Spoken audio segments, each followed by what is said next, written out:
Perhaps we need some outside universal threat to make us recognize this common bound. I occasionally think how quickly our differences worldwide would vanish if we were facing an alien threat from outside this world.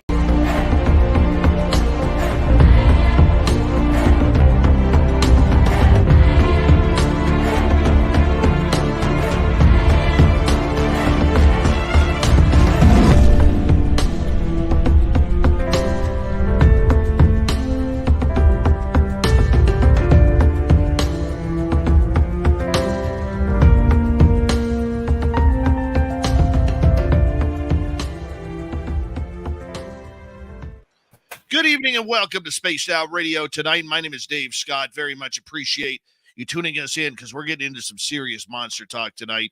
Trey Hudson, Sasquatch investigator extraordinaire, is here. We're going to talk to him about Bigfoot, portals, paranormal, everything that kind of comes in between. We're in for a great night tonight.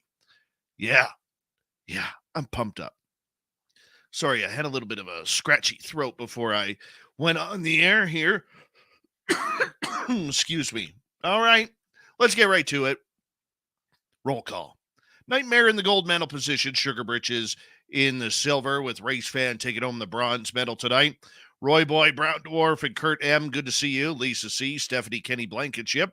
Mama Susan and Sweet Donna Spencer. Good to see you all. Hi, Donna. Crystal J.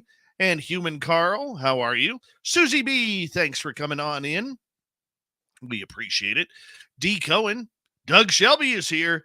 The Doug Shelby has arrived, which means we can officially start this show. Emmy Tong, how are you? Steve Stockton, good to have you here, my man. Free Your Mind is here. Free Your Mind will be signing autographs after the show. Line up to the left of the studio if you don't mind. To the left of the studio. Laura Lobbs, nice to see you. Lars Janssen wearing Lars Moline's old number 26. Yep, he's starting on left wing tonight from Stockholm, Sweden. Pam Harris, thank you for joining us. And Penman, there you go. Noble Patrick, TMI, good to have you both here. Dave Walters, thanks for coming on in. And Eric Markup, you're looking good tonight. Give us a beard update if you don't mind. War Criminal is here. War Criminal will be signing autographs after the show as well. Line up to the right of the studio if you don't mind. To the right of the studio. Daryl Zerline, thank you for joining us. Robert Lamoth and Simon, how are you, my man? Eva, good to see you, Eva. Pixie Lara, nice to have you here. And who else do we have here? Scrolling on down, there's Michael Morris.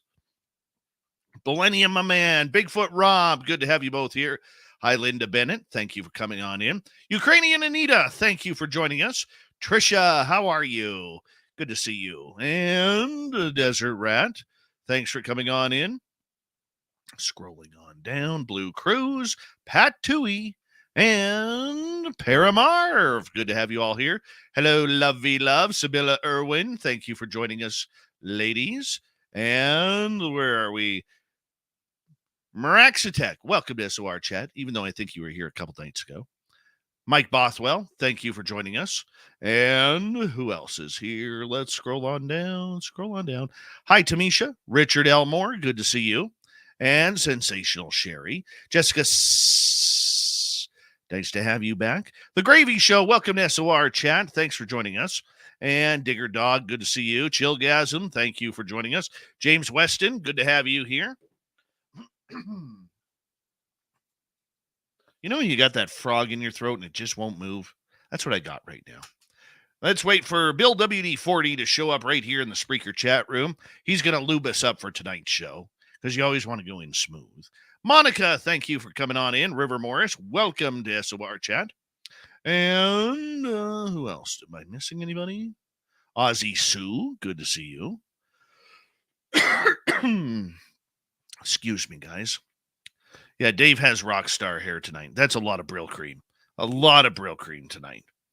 For sure. There's Bill WD-40. Who else is joining him? Markham's in there as well. He double dips all the time. We love it around here. Super Chat is open. It is a wonderful way to support what we do on this show on a nightly basis. And, of course, you can do some shopping at spacedoutradio.com. Let's make this thing happen. Let's make it work. Let's get into some monsters. Hi, Jenny. Hi, Scott Boomel. Welcome to SOR Chat. And everybody else, well, you sit back. You relax. You do me a favor. You get your horns up, and let's rock.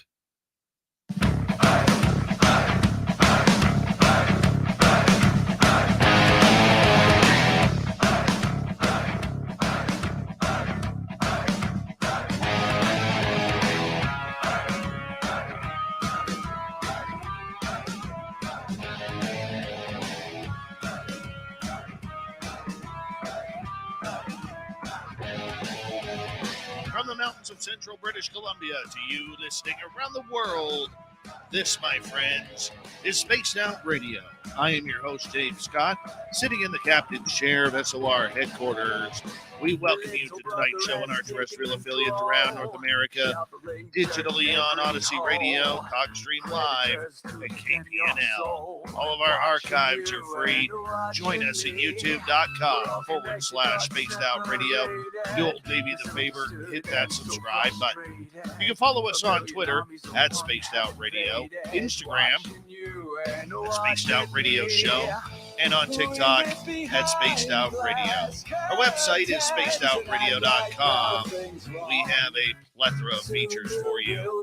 Rock out to Bumblefoot, read the Newswire, check out our swag as well. Tonight's show is brought to you by Chive Charities. Help make the world 10% happier by visiting Chive Charities today. You can find them on our website. We got a power show of cryptids tonight. Trey Hudson is here to talk Bigfoot, paranormal, Sasquatch. We are going to get into it big time tonight. And, of course, in hour 3, we're going to head over to Among the Missing with Steve Stockton. Then, Random Guy is going to fill in for little Timmy Senor on the UFO Report. Trey Hudson is the current director of the Anomalous Studies and Observation Group. Trey has been a student of all aspects of high strangeness from his early years in the 1970s when he was watching In Search of, Project UFO films, books, magazines, and everything on the subject. His interest in the paranormal was formalized while studying at UWG with Dr. Bill Roll and others. He seriously began his boots-on-the-ground research and explorations as a paranormal researcher back in 2009. He has since developed and gained interest and experiences in cryptozoology, ufology, and other diverse areas. He now considers himself a student and researcher of all areas of high strangeness. We call it the phenomena around here. Trey is also an EMS first responder, combat lifesaver, rescue scuba diver, certified military emergency management specialist, and we can now add retired to his resume. Trey Hudson, welcome to Spaced Out Radio. It's been a couple of years since we had you on, man, but I'm so glad you're here. Well, thanks for having me. This is just always a real thrill, and I've been pumped up and looking forward to this, ever since I was, contacted to be back on the show. So thanks for having me. You just retired from your government job. I did. Congratulations. 34 years, my man. Yeah, 34 years. Yeah, 34 years with the Department of Defense, both in uniform and out of. I mean, let me clarify, not out of uniform, not in direct uniform military service, but in civilian service. Not like we run around naked in DOD. Well, we do sometimes, but that's another story. Well, you know what? Congratulations. And I just took a phone call from my sister who has been a prison guard. And she was pretty high up in the province of British Columbia here. And she just retired, turned in her papers just yesterday. Oh, good for her. After 33 years of doing that. And, so anybody who can have longevity in a career, I highly commend them. Now you get to, enjoy the fruits of your labor, man. Congratulations on it. Well, thanks. Yeah, I'm looking forward to spending a lot more time researching and writing. Got some kind of, tricks up my sleeve. I'm kind of like Felix the cat with my bag of tricks. So, I've got some things that, hopefully I'll put out there. And so I'm just looking forward to it. It's a good time in my life. Good for you. Good for you. For people who may not be familiar with your work, you started as a paranormal investigator in Mhm. 2009, but now you're mainly known for your cryptid research. You have an area where, for people who listen to our YouTube channel, you work with Jessica Jones from Mhm. our Off the Trail show. And Jessica is just a lightning rod of information and knowledge. She really is. I got a ton of love and respect for her, and the hard work that she does. How did you fall in love with this subject? How did you make this your life mantra? Oh, well, that's a great question. A couple of things. You kind of alluded to it earlier. I'm a child of the '70s. I grew up watching what Leonard Nimoy in Search of. And back over my right shoulder, here's a movie poster of one of my favorite Sasquatch movies from the '70s, Sasquatch: The Legend of Bigfoot. So back in the '70s, this stuff was starting to come to the forefront. It was starting to really percolate. Not only in the media, as far as, fictitious media, like, the film here and, the bionic man fighting Bigfoot and stuff like that. But you started having a lot of really, really good meaty stuff coming out, like, Brad Steiger, John Keel, these kind of guys. And I was just like a weird little sponge, a maladaptive, strange little sponge, just soaking all this stuff up, and I loved it. It was just, it was a mystery. It was an adventure. It was intrigue. It was the big question mark, and as a young kid, 8, 9, 10 years old, who wouldn't love that? So, it's a natural affinity I have towards this, this subject matter and this phenomena. So, I came about it honestly. I guess you could say that, like a lot of us did. And yeah, if we fast forward to the 21st century, where we have this blessing and this curse called the internet, there's so much data, so much information out there. I can look up the royal hierarchy of Mesopotamia, on the internet. Within a few moments, it's right there in Google. It doesn't seem like there's a lot of mystery in the world anymore. There's not very many enigmas out there. There's not a whole lot of head scratchers. But this kind of phenomena, this kind of things, these kind of experiences are a true mystery, and that's what makes it so special. It really is one of life's little mysteries, is searching for these monsters and legends that aren't supposed to exist, Trey. Oh But yeah. yet here we are, thousands of people across North America every year opening up to the fact that they're having some sort of alien contact, they're having some sort of cryptid sighting, or they're having paranormal activity Mhm. that they've never had before. It seems like the phenomena is all of a sudden starting to spread itself out everywhere. Yeah, that's a good question. It's kind of a chicken or an egg thing. That's something that we always joke about in our team. Jessica and I have had many conversations about this. It seems like the weirdness follows us around. So is the phenomena tied to a specific individual? Do we open up the a reception, to this phenomena?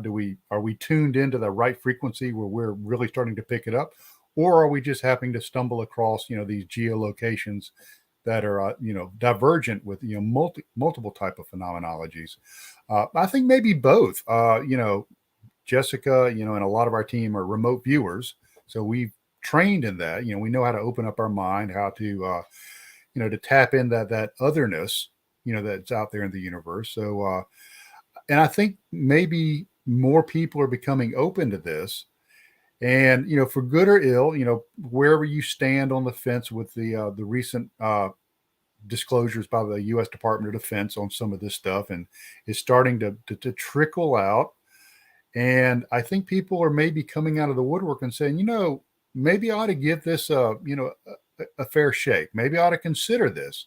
Maybe everybody who's been talking about this stuff, back the Hudson guy talking about it back in the '70s, maybe there's something to it. And I think people have that intrinsic gut need for something other than themselves, something that's a mystery, something that they can kind of latch onto and ponder in those dark hours of the evening, as they're getting ready to drift off to sleep. So I think it's just a really, really cool time to be in this business. And I'm running into people all the time that seem to be a whole lot more receptive and a whole lot more open. I even had a hard-boiled engineer friend of mine, a retired Army lieutenant colonel, come up to me, and he kind of, looked at me, and kind of gave me the side eye, and he goes, "Trey, they're real, aren't they?" I said, "Yes, they are. I've known that for years. Now you do too." Wow. Wow. What's it like, being able to open up someone's eyes to this phenomena that maybe they haven't believed it, Trey, and then you give them that one piece of evidence or that one piece of knowledge that they have never thought of or heard of, and it just totally blows their mind. What's that like? It's affirming, and of course you kind of want to go nan and nan and nan. I told you so. I told you so. You didn't believe me, but now you do. You want to do that. You want to take, put on your superior pants and kind of dance around in your goat leggings. But it's affirming, and it's a little bit, encouraging. That people are maybe taking their faces out of this thing. Looking up, looking at the world around them, and say, "Whoa, there's a lot more out there." Than our two-dimensional screens that we seem to be glued to, at all hours of the day and night. And maybe on a more existential sense, when people start realizing there's this huge universe out there, that's more amazing than, we can even imagine. And maybe it's not just a universe. Maybe there's more dimensions out there. And maybe if there's more dimensions out there, maybe we're part of another dimension. Maybe we're multidimensional creatures. As remote viewers, we know that. But as people start to realize that, they get past their petty squabbles. They get past being, pissed off at the person who cut in front of them in the line at the bank, or the person who took too long turning left at a red light. And maybe they'll start to have a greater sense of not only self-worth, but a greater sense of worth of other people. And can I cut you off there for a second? Yeah, because sure. What you just said, normally I agree with, but I'm still really pissed off at that guy at the drive-through yesterday. Cut me off. He booted his car right in front of me, and he cut me off, man. Stole my spot in the drive-through area.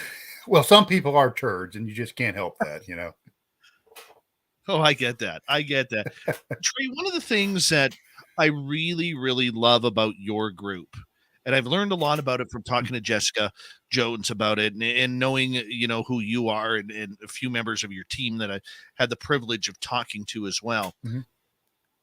You have developed a system where you have been able to successfully combine science with the woo. Mm-hmm. Yeah. I don't think there are very many people doing that. Okay, because they're either want to be so pro science and anti woo, or they're more woo and really don't care about the science because they're still trying to figure out the weirdness of the happenings of the phenomena. How have you been able to successfully so far combine the two? Because this is something that I believe this community needs more of. Yeah, that's a great question. What I attribute it to is my background is I was originally trained as an Army intelligence officer. And, the way we were trained is we take tiny bits of data, information, and we call them indicators. We take, and I'm going to get all Cold War geeky right now, but let's say we have our ELINT, our electronic intelligence apparatus, detects a certain bit of energy in a certain frequency range. And that's all we know is we're detecting radio frequency in this frequency range. Well, we know from our experience that particular frequency is emitted by a radar unit, which is attached to a ZSU 23-4 air defense artillery device used by the Soviets back in the 80s. So now we can take this indicator and we can extrapolate that it's a piece of air defense equipment. We know that piece of air defense equipment is deployed on divisional boundaries of a Soviet infantry division. So now we can start establishing divisional boundaries. Now, all this is based on one little indicator, a piece of electronic information that we picked up. Then we start taking information of human intelligence, people that we've interviewed, agents that have told us they've seen this equipment, they've seen these type of units moving through their AO, the area of operation. So that's science. We're picking up the science of this electromagnetic detection, but we're using the experiential nature of people seeing things and experiencing things and relating those experiences to us in what we call the meet space, face to face. So that's science and that's experiential. So that was how I was trained. So I take this training forward and then lay a little bit of paranormal investigator on top of it.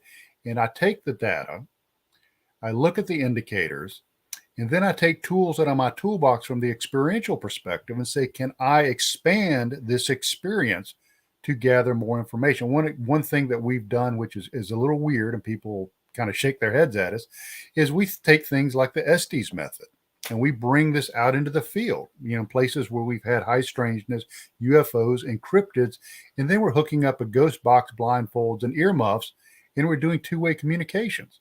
So whatever the best tools I have out of my big, broad toolbox, I will take them out and try them. And every once in a while, one or two of them works. And by doing that, we gather more data. More data, we have more experiences. We generate more indicators. And maybe one day, I doubt it'll be in my lifetime, but maybe we'll get the big answer to all of this. Well, that is the hope. So, I mean, it's working for you guys. Can this work for every other team?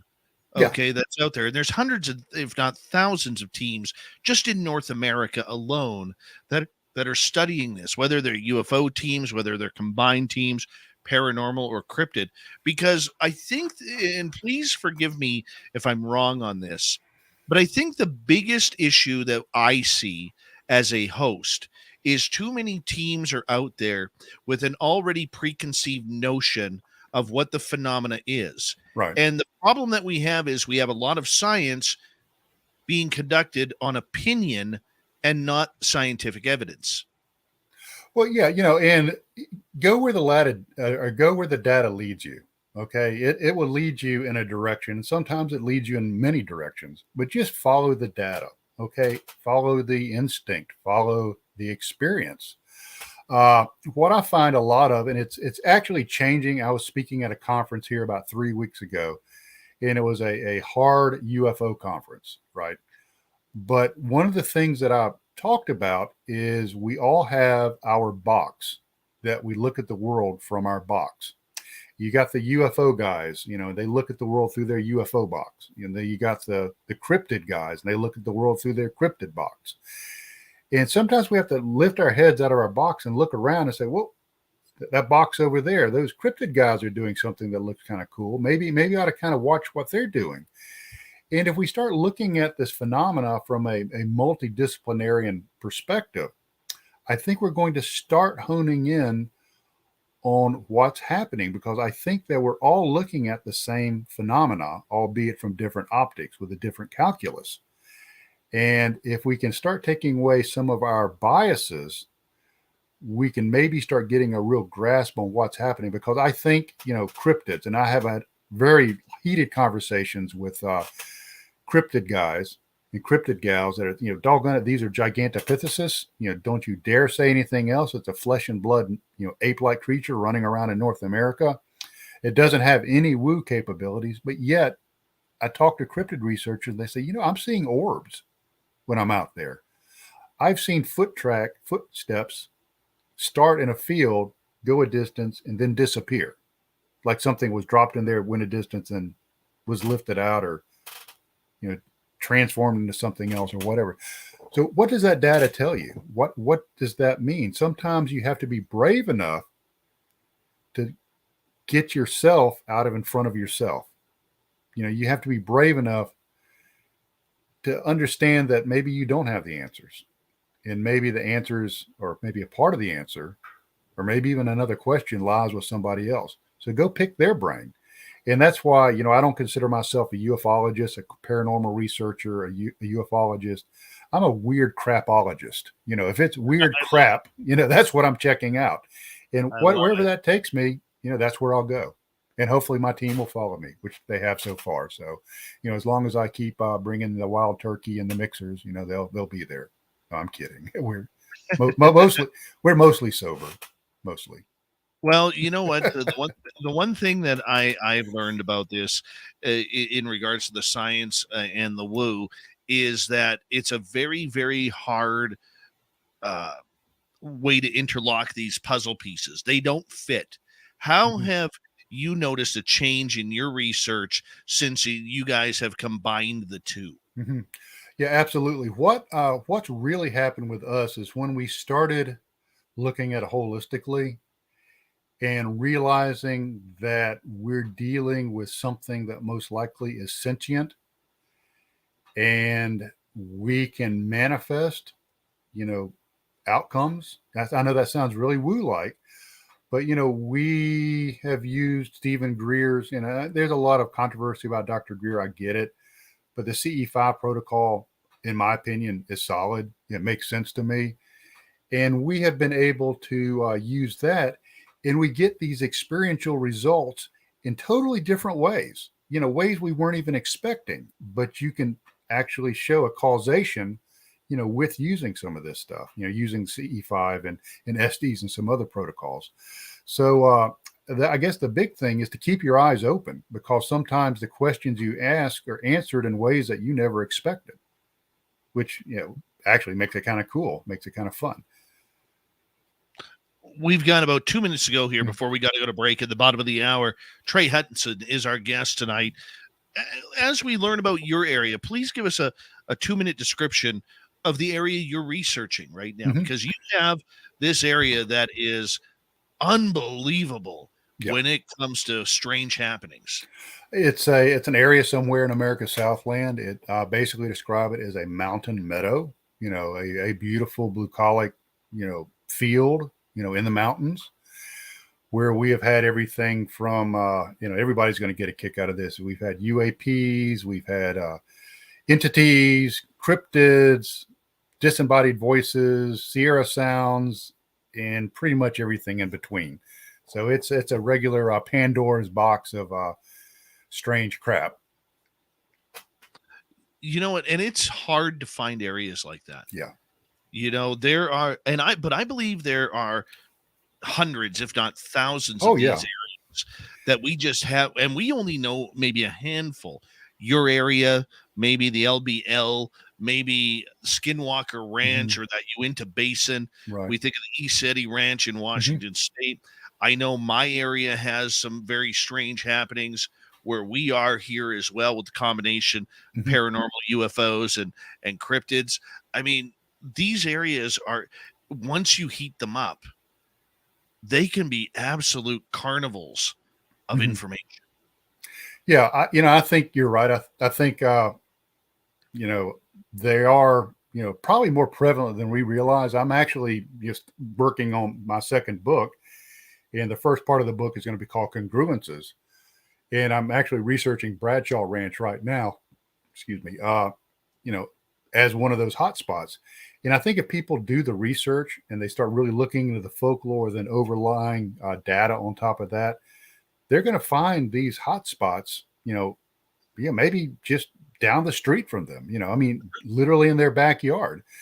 And I think, if people really start opening their eyes, we're going to find out more of these, and hopefully more teams that are scientifically minded and experientially minded can.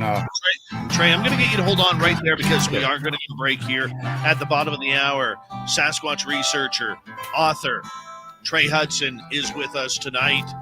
When we come back, we're going to learn about his secret area and the high strangeness of cryptids and monsters right after this.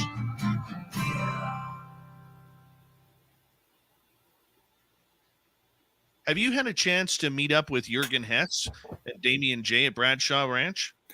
I have not. I've just started, I've just started really digging into Bradshaw Ranch. I have some acquaintances that know some folks that have been working with Bradshaw Ranch. So I hope to reach out there and do some interviews. Yeah.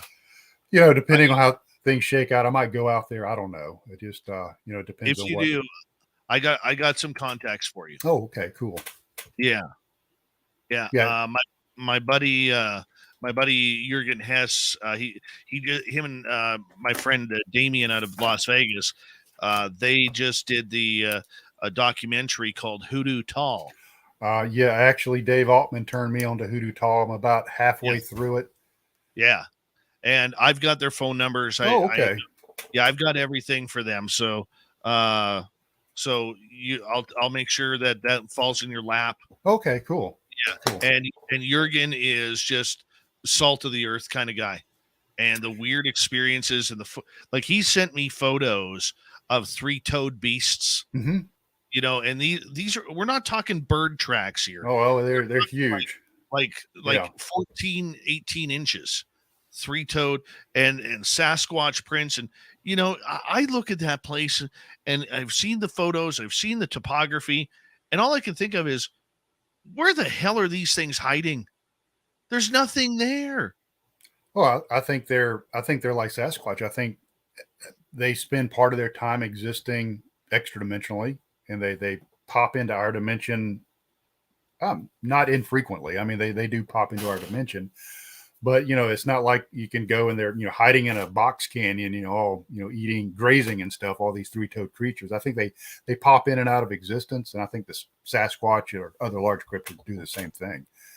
But I was going to segue on that. You're talking about the Hoodoo Tall. Going back and reading, Mrs. Bradshaw's encounters and Tom Dongo's. I think that's right. And one thing that I'm going to take out of reading that is where they would take flash photography, take photographs, in the middle of nowhere at night, and they would have entities there show up in their photographs. So I'm actually going to take that tool, put that in my toolbox, and we're heading to the Meadow in about 2.5 weeks. So that's something that I'm going to be trying out there as a new experiment to see if we can have that same interdimensional interaction with beings that show up in flash photography when we know nobody was actually in front of us when the photograph was taken. So I'm looking forward to doing that. I am not above borrowing or benchmarking, if you will, techniques and procedures that work, with all due respect to other researchers. If they're getting results using a particular technique, I'm willing to give it a go. Right. I think it's great. I think it's absolutely great. And, the more people we have working together on this, the better. Oh, yeah, absolutely. And that's and Trey, I'm not kissing your ass here, but this is what I like about your team. You guys want to work with people who want to work. Sure. You're not there about the drama. You guys kind of fly under the radar. Okay. You're doing your own thing. Okay. There's no BS attached to it. You never hear your group caught up in drama or politics or anything along those lines. You're just there to work, and you're willing to work with other people who want to work. Mm-hmm. Absolutely. And this is, in my opinion, what makes everything good about this field. Mm-hmm. It really does. Yeah, we try. I was David Altman was teasing me. He goes, "Well, why don't you have a Twitter account?" And I'm like, "Really, Dave? Really? You're asking that question?" And he goes, "Oh, wait, I guess, yeah, that does make sense." So I just don't, quite frankly, I don't have time for drama. I try to stay away from drama. It just doesn't add anything to my life. And we do have guest researchers. I can name Katie Page, state director awesome. of Katie has been to the Meadow. She's experienced stuff out there herself. Joshua Chutchin is supposed to come out in a few weeks. Another great guy. Where the trail ends. I'm trying to talk Dave into coming out there. Matthew Delph from Mountain Empire Cryptid Research. He is out there oftentimes, and even Bob Grumpy Wilson from Bigfoot is Real is out there. So I love having people come out, because it's not my experience. It's the world's experience. And the only thing I ask when they sign. I'm gonna cut you off right there. Thank you, Jenny W. Decker, Tits McGee, for the super chats. Here we go, the next half hour.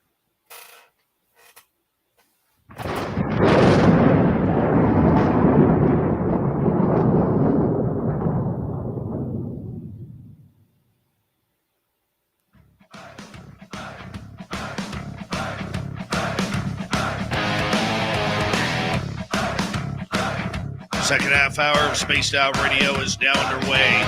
Good to have you with us. My name is Dave Scott. Very much appreciate earning your listening ears. Want to remind you that if you love the woo, check out our free archives at youtube.com/Spaced Out Radio. Do old Davey the favor.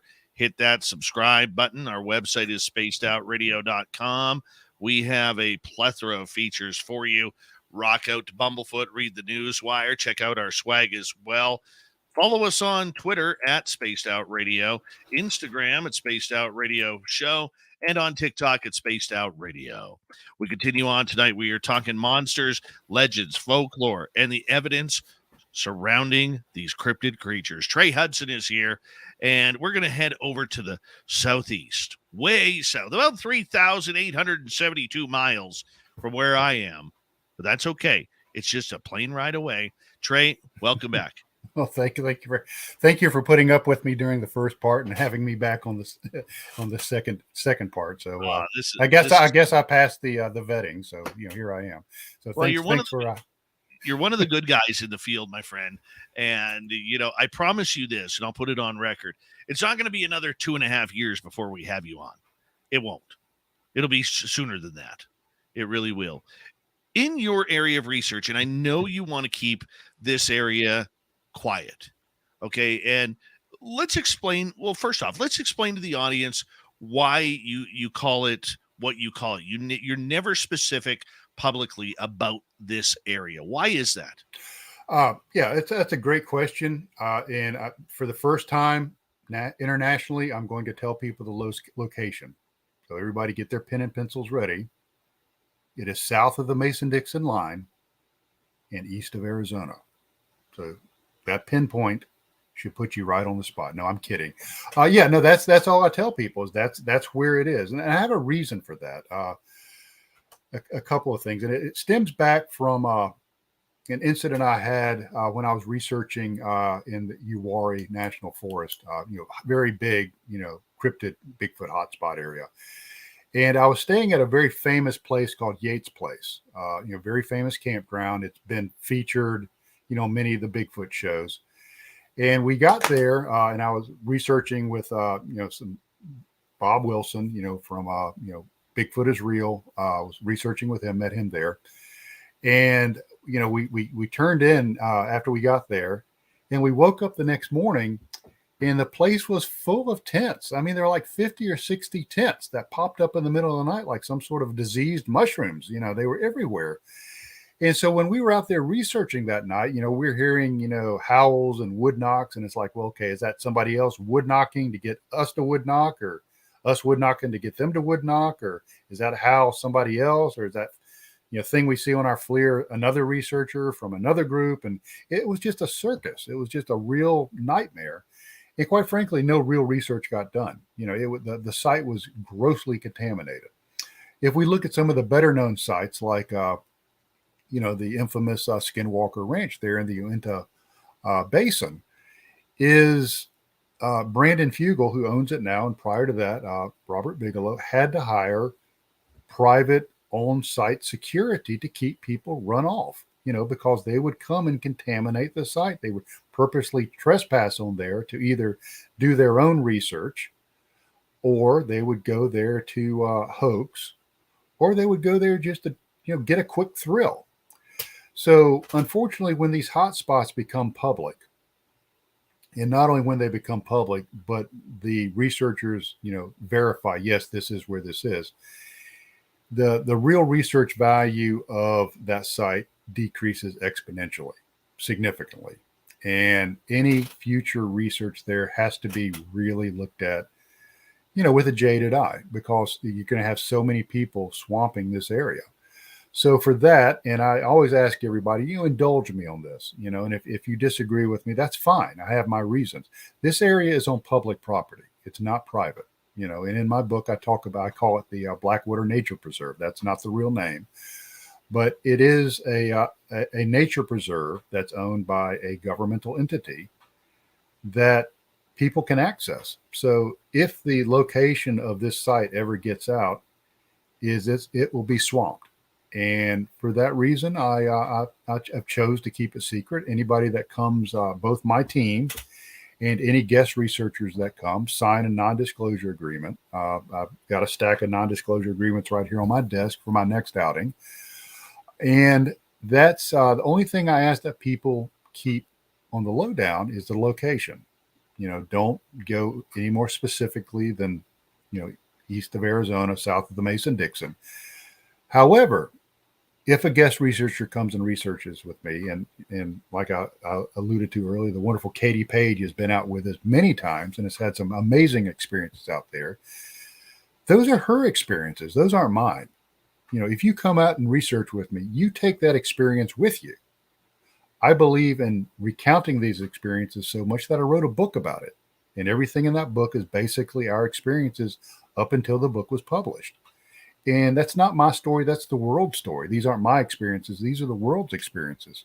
And the only thing that I keep close hold, like I said, is the location. I know for myself in my location that I'm trying to heat up right now, I don't want people knowing there. I have no problem taking people there just like you don't, but I don't want people knowing where it is because of contamination. Yeah. Other people trying to do things or from what we have seen in that area in this short time, which is we've seen what I think are fairies in the trees. Mm-hmm.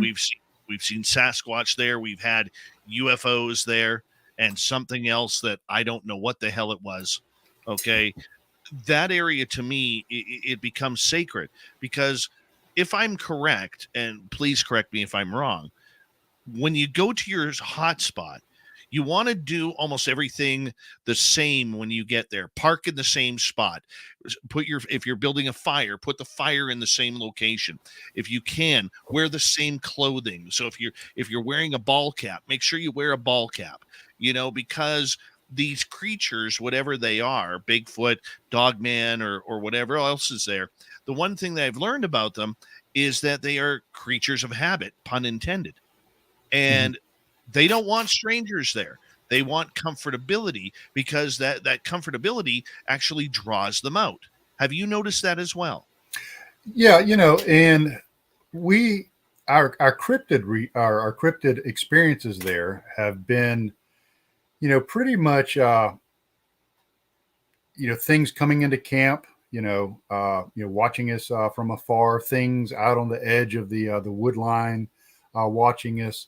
So right now, what we've experienced with that is primarily things, out on the wood line, and they'll watch us as we're out there, specifically during the day, doing taking our baseline readings and stuff like that. And like you said, we have a pretty, successful research protocol that we do pretty much the same way, each time. And, we've had no problems with, things coming into camp. We've had no problem hearing the Sierra sounds, that deep guttural samurai type, mumbling. We'll hear that. And having shadows move across the periphery of our vision. So I think that, some of these things are very much creatures of habit, pun intended. I think they do like a certain degree of uniformity, in the way you go out and do things. But I think probably more important than that is a familiarity with the individuals. If the same individuals are coming out time and time again, the same core group, and you've never threatened them, you've always respected them. And when I say them, I'm not necessarily talking about cryptids. I'm talking about whatever sentient entity, intelligence there is, be it cryptid, extra dimensional, whatever. If you respect them and there's a degree of uniformity, they respond to that. It responds to that. Whatever responds to that. So I think it's important. Also, confidence. If you go out there and you're confident, I'm not afraid. I'm confident. I'm very, very cool with what's going on. And I'm not going to get all Zen-like, but if you're okay with the surroundings, you'll have results. Whether that's manifesting, whether that's putting yourself into a almost theta-like mind state where you can receive things or detect things or perceive things. Maybe so, but a uniformity and a confidence and focus of purpose, always seems to work very well for us. What is the goal of what you're trying to solve and your team? And how long are your investigations? That's a good question. What is the ultimate goal? I really wish I could give an answer because, quite frankly, I don't even really know what the question is. We're trying. It's like building an airplane while it's flying. We're quickly building the wing as the plane is descending into the ground, and then that gives us a little bit of lift, and then it starts to yaw, and we build a rudder. So we're figuring this out as we go along. I guess the big answer would be, are we alone? Are we a species? Are we a force unto ourselves as human beings, or is there something else out there? I've got my own feelings on that, from my spiritual belief and also, what I've experienced over the years. And part of it is just the fun, the exhilaration of the chase. And I don't mean that in a, in a prey and predator kind of way, but in chasing the data, chasing the mystery. It's exhilarating and it's enlightening, and it keeps us mentally, spiritually, and oftentimes physically sharp. We'll keep doing this as long as we can. Our investigations usually are 3 to 4 days, 5 days, when we can get a team together. Now that I'm retired, I'm going to start extending, the length of the expeditions out a little bit longer. Working on some things that might develop in the future that would allow us to do a little bit more research and gather more data and maybe even get it out to a wider audience. I'm hoping that, comes to fruition. So, just basically we'll continue to research and investigate as long as the fates will let us. Let's get into a little bit of story time here, because our audience loves the stories mixed in with the information. Sure. You have had a number of Sasquatch encounters in this place, and I know about the portal. I want to save that until afterwards, because that story really trips me out, my friend. It really trips me out. Because I believe a lot of this missing 411 stuff is because of portals. But we'll get to that next half hour. But tell our audience a close encounter that you guys have had with Sasquatch.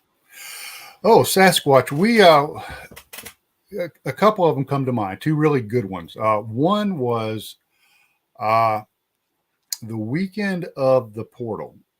We had gone in that day, and this area is really, really rife with Sasquatch Bigfoot sightings. I mean, you can go to the BFRO database and some other databases and look at this area, and it's just reports galore. I mean, it's just really, ate up with Bigfoot. And so we were, I had taken some team members. I had some people that came in from out of state as guest researchers, and we were out there doing a briefing, in the Meadow. And, I was showing them around and explaining to them, this is where this area is, and this is what this is, and this is where we had some of this stuff go on. And a year later, you were going through the photographs, and it's like anything else. You go out to these expeditions and you capture all this data and you shelf it and you forget about it. And then you go back when you have a few moments and you're looking through it. One of my team members said, "Trey, look in the background here. Look here, in this area." And it was what appeared to be a Sasquatch watching us, from the woodline. Now this is, very well known, in this field, is these creatures are very curious. So it's watching us from the woodline. So that's really important because later on we were picked up on our FLIR, a large hulking shape, with a big head, shoulders, long arms, standing once again in the woodline. And then one night we actually had one come into camp, and we had one of our team members. I don't know if you've had a chance to interview Glenn or not. Jessica, I know, has had him on her show. And he got up to take care of some biological business like men have to do in the middle of the night, and he's taking care of that outside of camp. And he's standing there, getting everything put back up. And he looks up and he sees this white figure staring at camp from around a tree, kind of peeking out like that, which is really cool because you go in and you look at the folklore of this area, and there is a very rich folklore of a white Sasquatch type creature seen in this area. I mean, it goes back years and years and years. So, here we have the folklore matching up with our actual experience. Now, unfortunately, we weren't able to get that on camera. So that we don't have a picture of the white tree peeper, which would have been kind of cool. We did get some of our team members out there with FLIR, as soon as he could get them up and get them equipped and out there, and they weren't able to see anything on FLIR. And then we went back and looked at the area where the creature was, and we couldn't pick up any tracks and follow it. But those are just three of the experiences that come right to the top of my head. I talked about the Sierra Sounds, the samurai mumbling. We have heard that quite often. We'll hear that off in the distance, that kind of low, that kind of mumbling that Ron Moorhead talks about and recorded, so significantly in his Sierra Sound series. So, we've got that activity going on all around us, in addition to this other really strange stuff. Strange. I mean, when you are near these creatures, how close are they getting to you? The one that peeked into our camp was probably about, I'd say 30 or 40 meters, from our team member. Glenn Jackson just popped on. Yeah, I'm talking about you, Glenn. So he was the one that saw the one looking around the tree.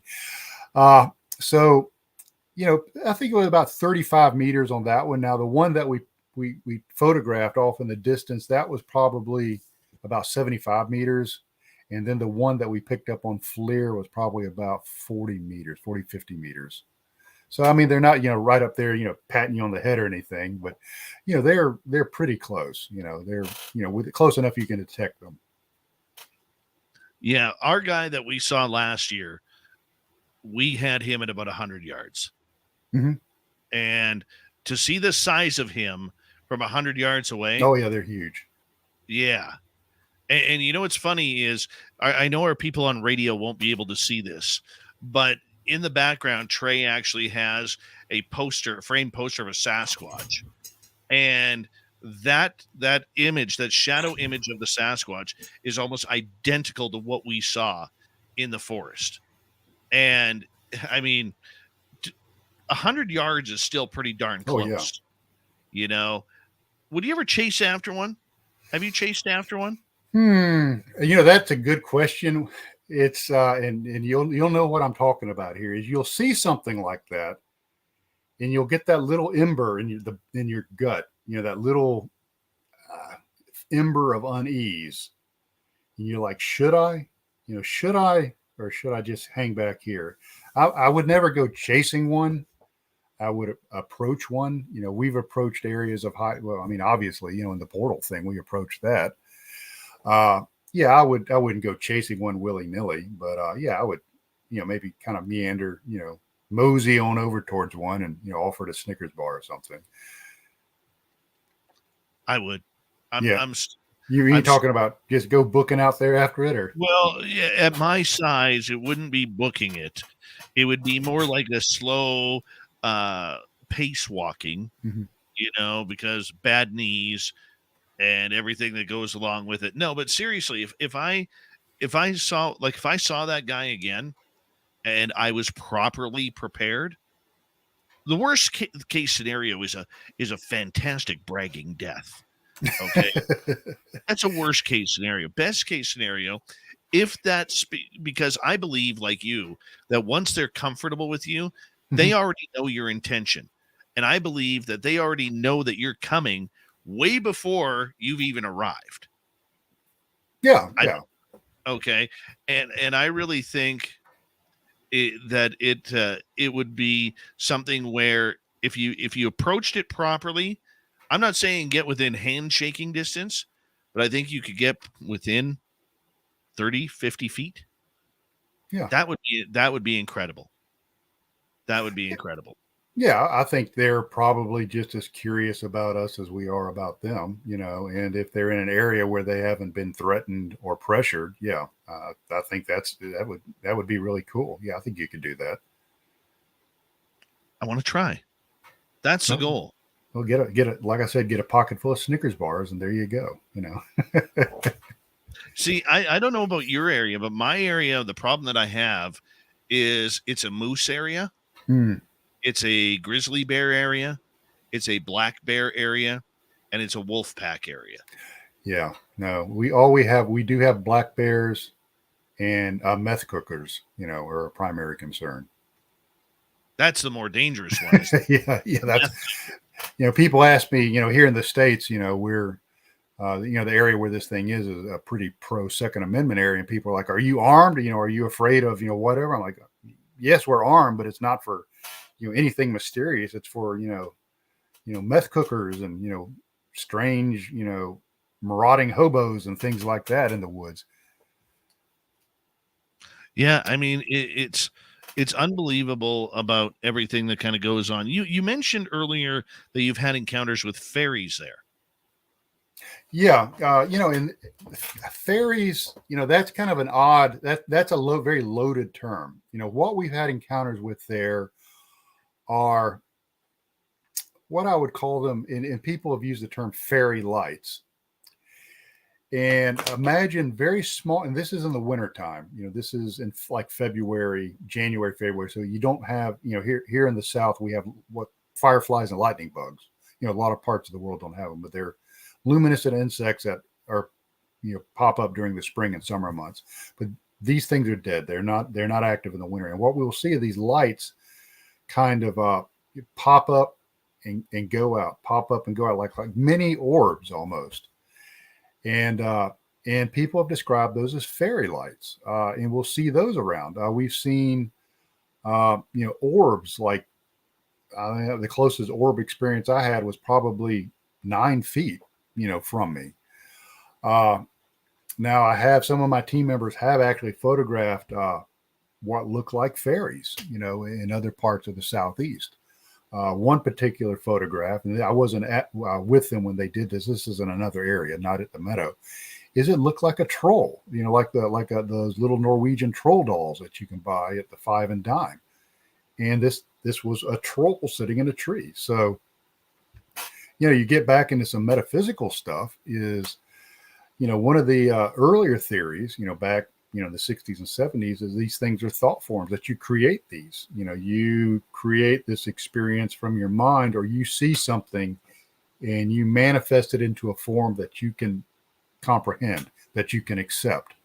And they're called chulpas. So, what are these things? I really don't know. Are they, the Fae that you talk about in Celtic legend? Are they a manifestation of a phenomena that presents itself in a way that we can comprehend and perhaps we don't feel threatened by? Maybe. Or maybe it's something entirely different that we've yet to understand or even comprehend. Trey, we have about 30 seconds to go before we have to go to break here at the top of the hour. Tell people 30 seconds or less, what kind of a rush is it to be out there? Oh, it's great. It's fantastic. It's unnerving, exciting. Your curiosity is piqued.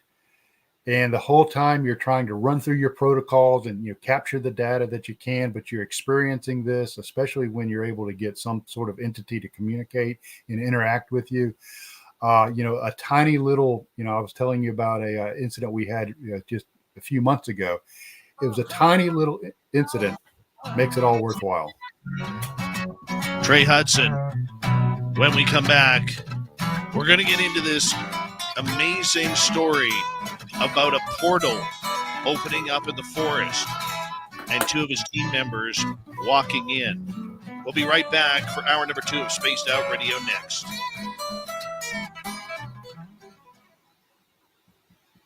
Oh, I'm so excited for that second hour, man. So excited. It's awesome. Well, Trey, we're going to take a quick break here. Sure. I'm going to put you back in the green room. We got about 5.5 minutes, okay? Sure. I'm gonna go. All right. No problem. Be right back.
All right.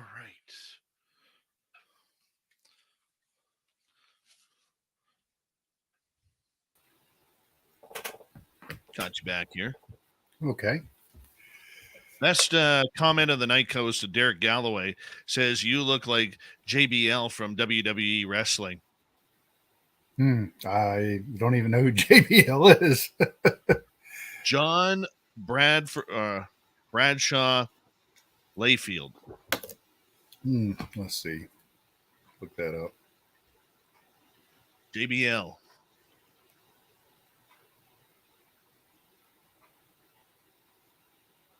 Okay, JBL wrestler. Yeah, kind of, I guess. John Bradshaw. Yep.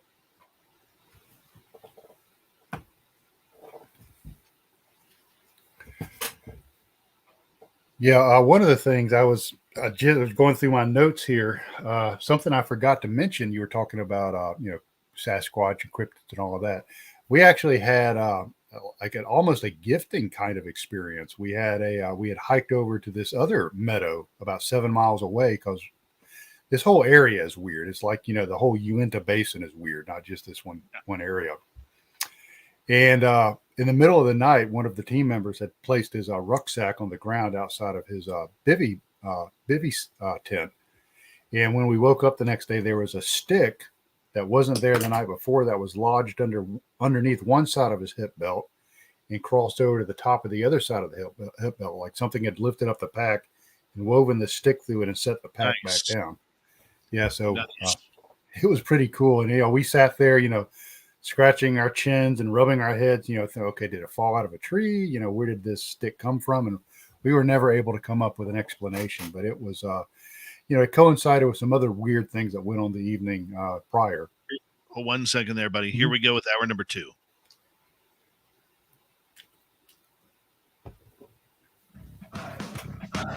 You're listening to Spaced Out Radio with Dave Scott. Follow Dave on Twitter at Spaced Out Radio and on Facebook, Spaced Out Radio Show.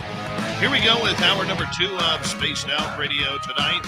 My name is Dave Scott. Very much appreciate earning your listening ears wherever you are on this beautiful planet we call Earth. Hello to everyone listening in on our terrestrial affiliates around North America, digitally on Odyssey Radio, TalkStream Live, and KPNL. All of our archives are free. Join us at youtube.com/Spaced Out Radio. Do old Davey the favor, hit that subscribe button.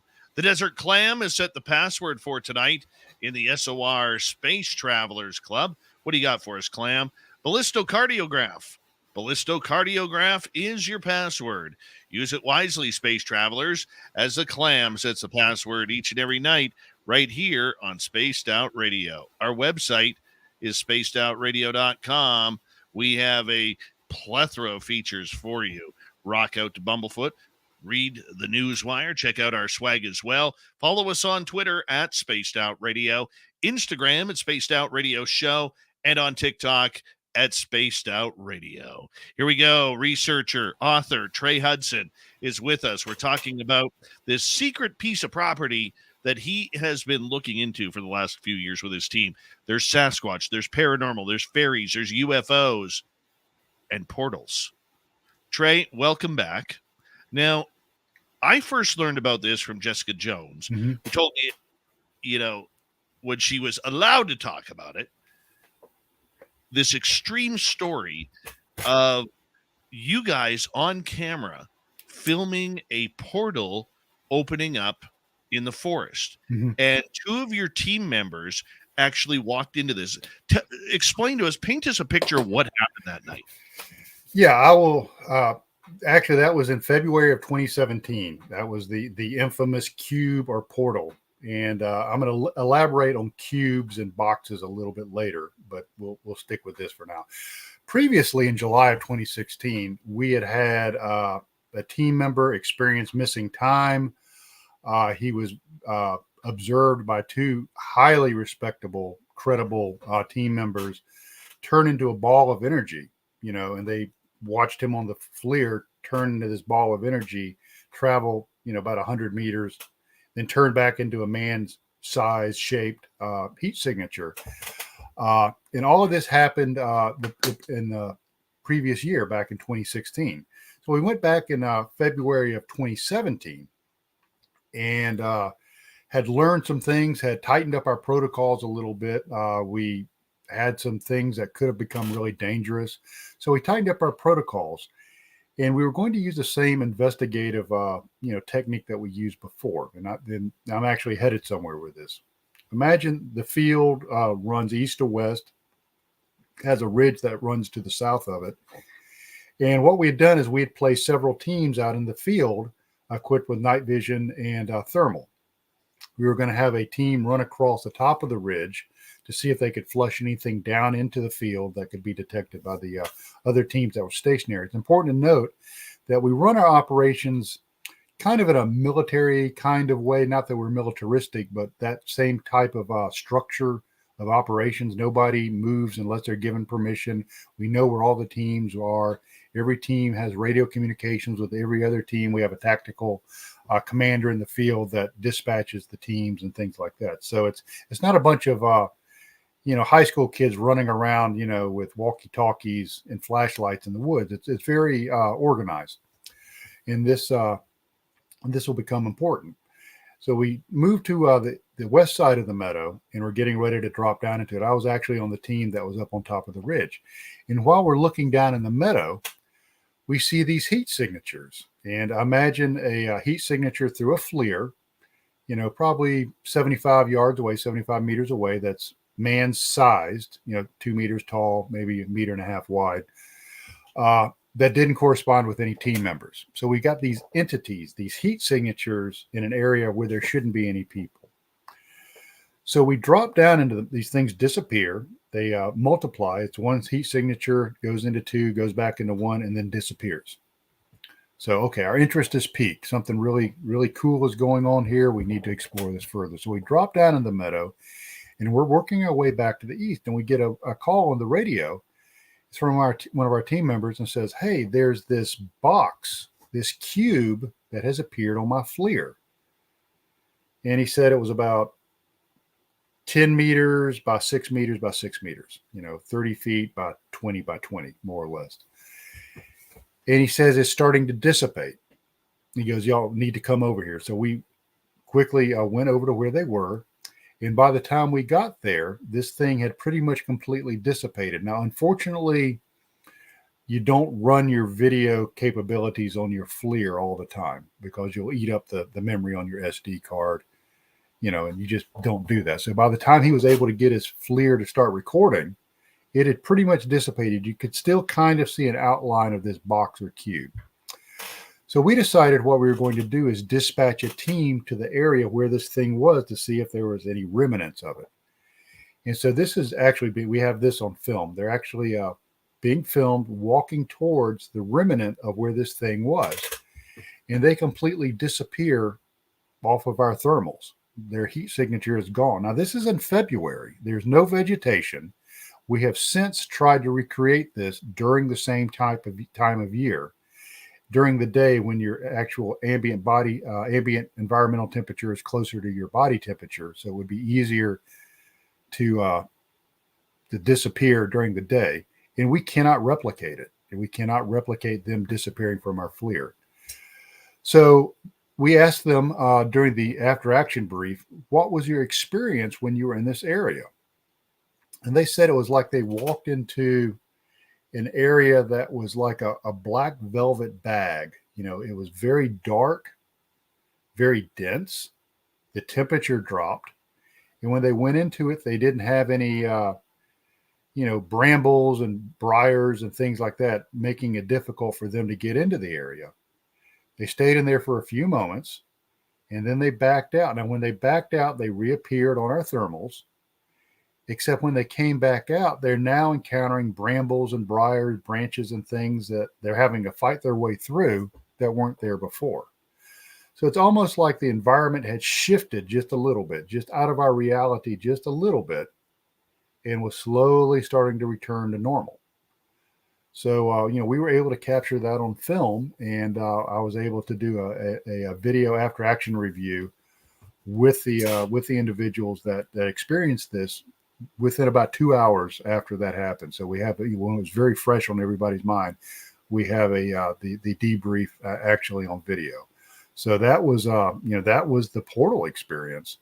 And what's really interesting is the fact that it was in the shape of a box or a cube. So I started really looking into boxes and cubes. They are prevalent. I mean, they are absolutely prevalent in areas of high strangeness. You go back and you read the Kohler and Knapp book, Hunt for the Skinwalker. They talk about flying boxes and cubes with lights. Before this thing appeared, there were flashing lights in this area where our cube or box appeared at our site.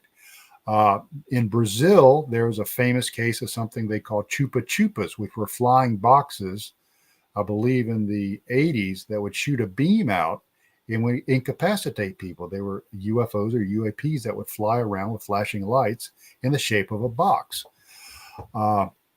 Fast forward to Katie Page's experience at the mysterious Colorado Ranch. There were numerous cases recorded by Dr. Leo Sprinkle of boxes, witnesses talking about boxes with lights being seen at this Colorado ranch. And then even more recently, in the really good documentary by David Paulides called Missing 411, The UFO Connection, they talk about a case called the Higdon case in the Oxbow National Forest in Wyoming. And Mr. Higdon encountered a box or a cube in the forest once again. So there's something about these boxes or cube-shaped things that have to do with a high strangeness. So, that's an area of study that I've been, trying to, go down that rabbit trail and try to figure out what's going on with that. But that's our portal experience. And, and it would be an amazing, recollection, an amazing story if it was one or two people. But I have a dozen people that were there when this thing happened, all credible witnesses that were there when this incident actually went down. Now, you're two investigators that found this. Mm-hmm. I believe did they step into the box, or explain that again?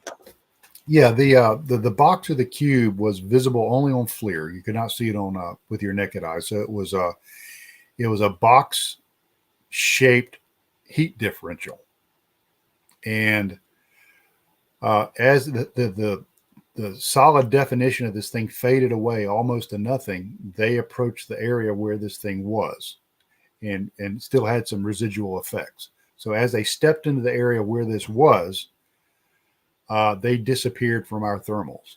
We could not see them on our thermals at all. Their heat signatures were completely gone. And this is, like I said, is in the wintertime. So, their bodies were putting off quite a bit of heat as compared to the environmental surroundings.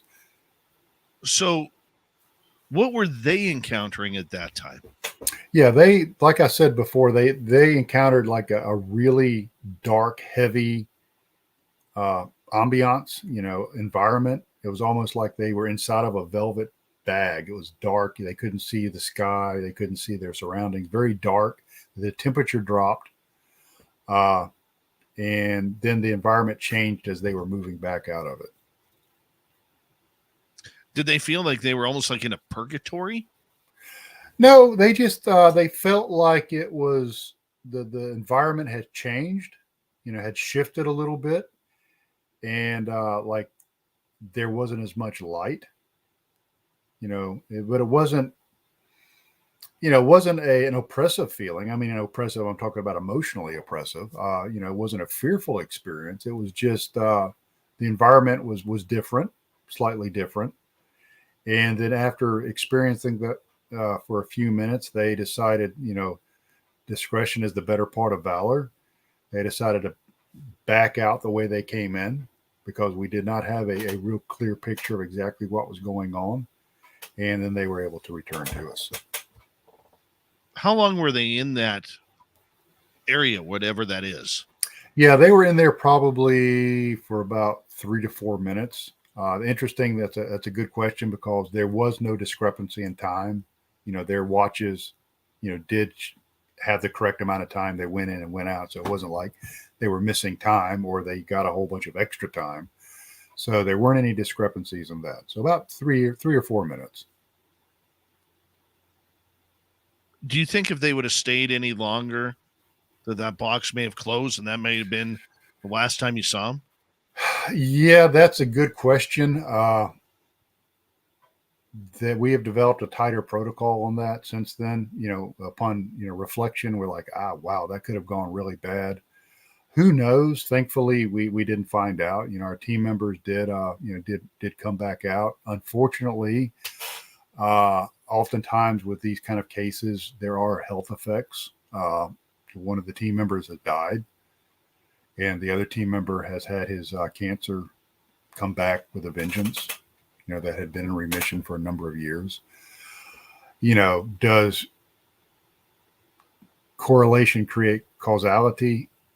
I don't know. But it is an interesting coincidence, and in the UFO UAP field of study, you have people like Gary Nolan that's now looking at physiological changes of people that have had experiences of high strangeness. DoD and the Defense Intelligence Agency have released reports of pilots that have become that were in proximity of UFOs starting to have physical symptoms of much like a radiation burns. So there is a certain physiological danger in this, and our team members have had some health effects. Now, whether it's from this or something else, who's to say? But it's not unheard of. No, and I can totally understand that and appreciate that, Trey. I mean, the scary part about it is, and I guess maybe in my own anxiety, I'm feeling this, but my God, if that portal would have closed with them in there, do you think they would have been gone? Yeah, I think they either would have been gone or they would have been much different than what went in. Different. They would have been changed in some way. Now, I'm just speculating on that. I will give you a personal experience. Is a team member and I had went back several years later, and we were in that area taking baseline studies during the day. And I had been in this field, this meadow, probably 50 times, by this time. And so we're going around, taking baselines on areas where we'd encountered high strangeness. We're taking radiation readings, electromagnetic readings, geomagnetic readings, RF readings to see, if we can detect anything, off of our baseline. And there was a place near where the box was, near where the portal was, adjacent to this large creek or small river that runs to the north of the meadow. And we decided we were going to cross over this creek and explore the other side because we hadn't had a chance to go over there and kind of see what was on the other side.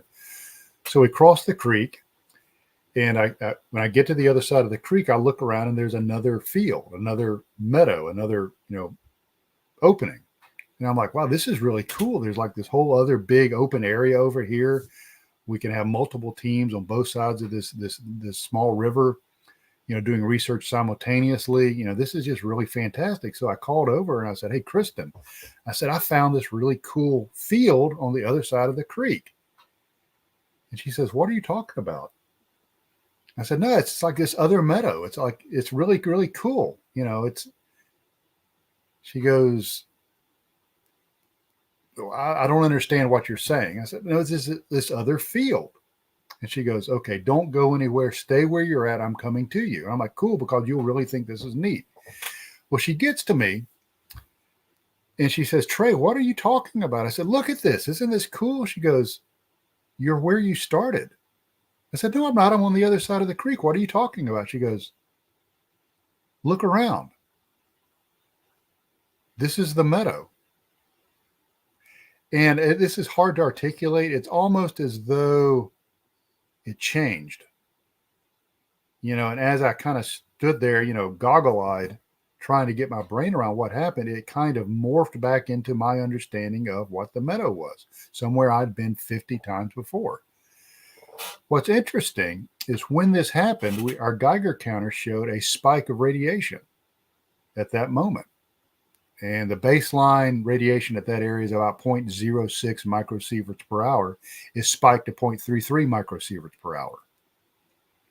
So I have to wonder if I hadn't had another teammate with me. We always now go out in two. Nobody goes out alone. We always have radio comms back to base camp. If I hadn't had those protocols in place, would have I ended up being a chapter in one of David Paulides' books? Is this what happens to people when they go missing in these areas? That they enter another reality? Do they enter another shifted, version of what we know to be real? And do they never come back? Did that almost happen to me? Thankfully, we'll never know because I had somebody with me that was able to guide me back. My goodness. The fact that you have had a teammate pass away and one all of a sudden, unfortunately, and God bless him for it, for healing, have his cancer come back. Do you believe that those portals or that portal at that point had its own radiation belt or radiation signature Yes. that maybe caused that?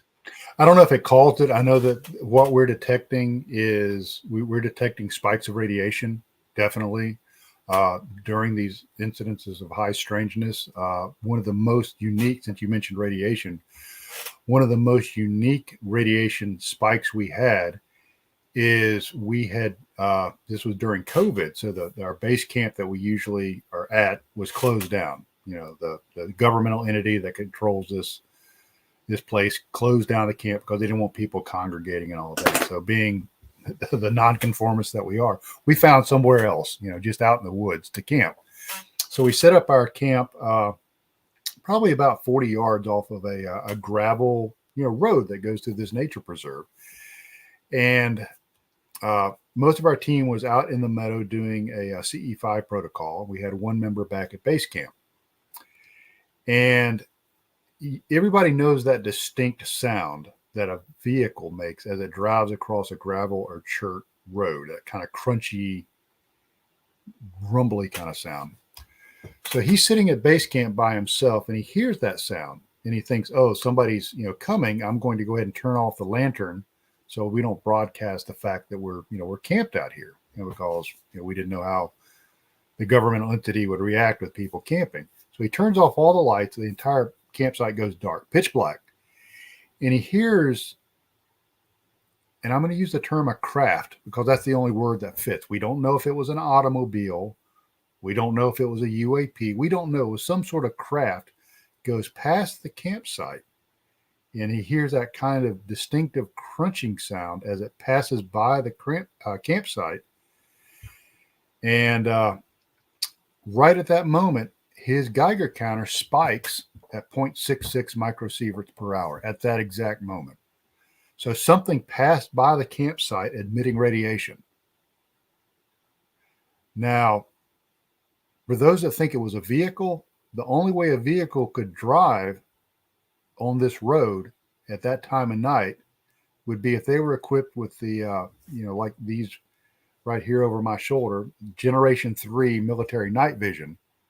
And somebody just happened to be driving their automobile in the middle of the night with night vision equipment, spewing out radiation. So there's something that has to do with radiation in these incidences of high strangeness, at least in our accounts. What's of note is during some of the investigations by Brandon Fugel, his team, is they started recording and picking up little tiny radiation spikes, which was broadcast on one of the episodes, which was after I had experienced it and wrote about it in my book. So there's something about these radiation spikes in these incidences of high strangeness. I can see that. We got about 40 seconds left here before we have to go to break. At the bottom of the hour, Trey Hudson is our guest tonight on Spaced Out Radio. Trey, how did you find this area, or how does find a hot spot? Oh, great question. Do the research. That's how we came across this area. We were researching areas of high strangeness, and I was chasing down some folklore about a haunted road. So that kind of brought us to this general location. So as we were out there looking for this haunted road, which we thought was Sasquatch related. Folklore, people talking about ghosts and creatures.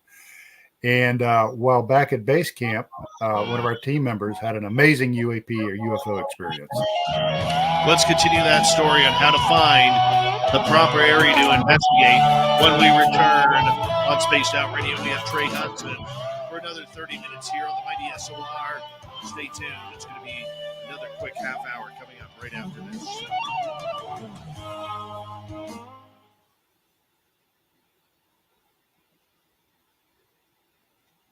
All right, we're clear.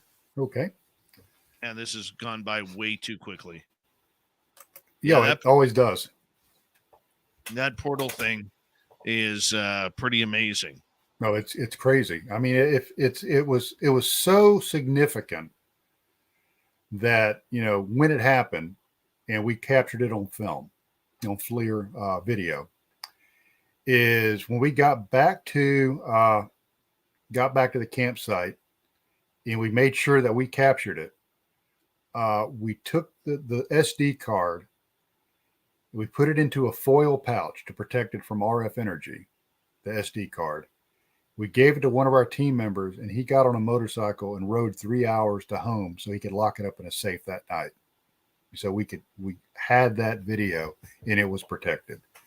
Now, since there's several copies distributed among the team members, so there's some distribution now, but we felt like it was that significant because, as far as we knew, that had never actually been captured on film and experienced by so many credible witnesses. And that's what I tell people is it's not just, the amazing nature of our experiences. It's the quality of the experiencers. These are really solid, down to earth, solid people that makes it even more interesting. Yeah. I would love to be there for that. And the hard part about it is you've only had it happen once. Yeah. Well, now, as far as the actual portal, we have sighted the other cubes before, and that gets into like this whole crop circle kind of thing, and this cubes appearing only on full spectrum cameras, and that's a whole other weird story about this area. I mean, I've got hours and hours and hours and hours of stuff that have gone on there. Like I said, as recently up until last February. Right. I could see that. I could totally see that. See, with our area, it's so brand new. Like we just discovered it last year. Oh, that's cool. And the funny part about it is we'd been going past that area dozens of times before we actually found one track. And it started with a 13-inch track on Mother's Day last year. Oh, wow. Okay. And then from there, we put up a gifting site of toys. Mm-hmm. And to this day, nothing has moved from there. The only thing weird that happened, I should say, would be we have a mirror up there. And one time the mirror, I'm going to say it fell. Okay. Because I think that's the proper way to say it. But the one thing about the mirror was that it was tucked under the grass. Like I'll show you the picture here.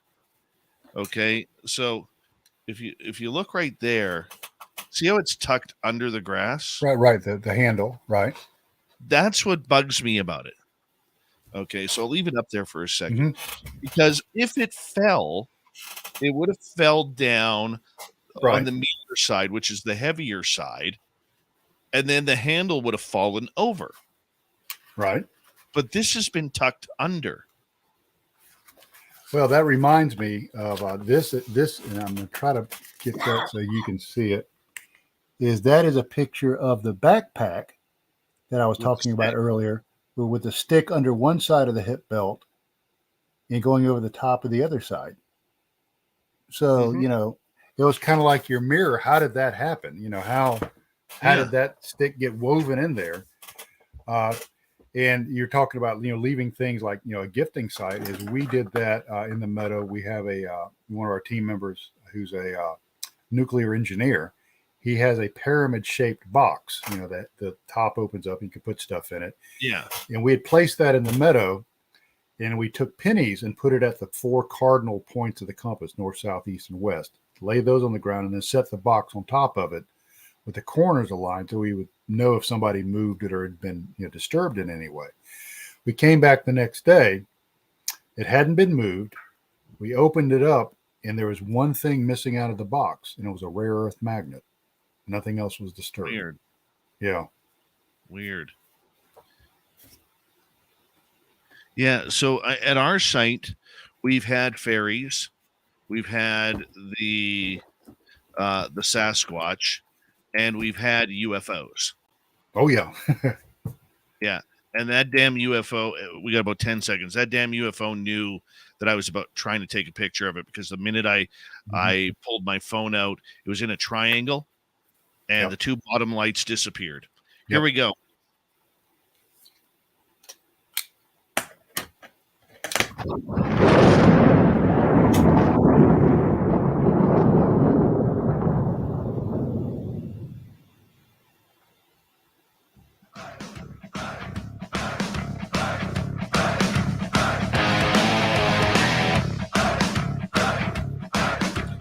We passed the halfway point of Spaced Out Radio tonight. Thank you so much for joining us. My name is Dave Scott. Very much appreciate earning your listening ears. Want to remind you that if you've missed portions of this show or others, check out our free archives. You go to youtube.com/Spaced Out Radio. Do old Davey the favor, hit that subscribe button. Our website is spacedoutradio.com. We have a plethora of features for you. Rock out to Bumblefoot, read the Newswire, check out our swag as well. Follow us on Twitter at Spaced Out Radio, Instagram at Spaced Out Radio Show, and on TikTok at Spaced Out Radio. Final time tonight, author, researcher Trey Hudson is here, and we were talking right before the break on how to find a hotspot where you can have all sorts of strange phenomena. Now, these hotspots are all over the world. It just takes time to find them. How do you discover one? Yeah, that's a great question. I get asked that a lot, and I talked about an old school Army intelligence officer. Got involved in that business back in the '80s, and we used to do a thing called IPB, or intelligence preparation of the battlefield, and it involved having a map, an old-fashioned map taped up on the side of your tactical operations center, and pieces of acetate, which are clear plastic, hung over the map. And this is the '80s, so we didn't have any high tech. We had grease pencils, and we had marked stuff on the map. You've probably seen war movies where you've got a bunch of intel geeks, writing stuff on maps and stuff. So, what I want people to imagine is take an area. Okay, you researched, you found mentions through folklore, Native American, First Nations tradition, whatever, of an area. And now you go and you start looking in some of the databases that are out there. Be it some of the Crypted databases, MUFON databases, UFO databases, and all. And imagine you put a piece of plastic up over this map, and you take a yellow marker, and every time you have a UFO report, you put a yellow dot. Okay, and take that down and put a new one up there, and go into a BFRO or some other Bigfoot database. And you put a brown dot wherever there's a Bigfoot sighting or report. Then take that down, put another one up there, go look at some of the paranormal things, and take a blue dot and put it wherever there are ghost sightings. Now take all three of those and lay those on top of one another, and you're going to see clusters. Okay? That's where you research. And you start digging down into the folklore and interviewing people, and you're going to start coming up with stories. Now, they're going to be most likely misinterpreted. You're going to have people talk about ghosts when maybe they were encountering Bigfoot, or maybe they were encountering entities and they're saying that those were wild men, et cetera, et cetera. But you're going to have these clusters of high strangeness. That's where you go and research. And the way to really find out is don't just do the research in your living room.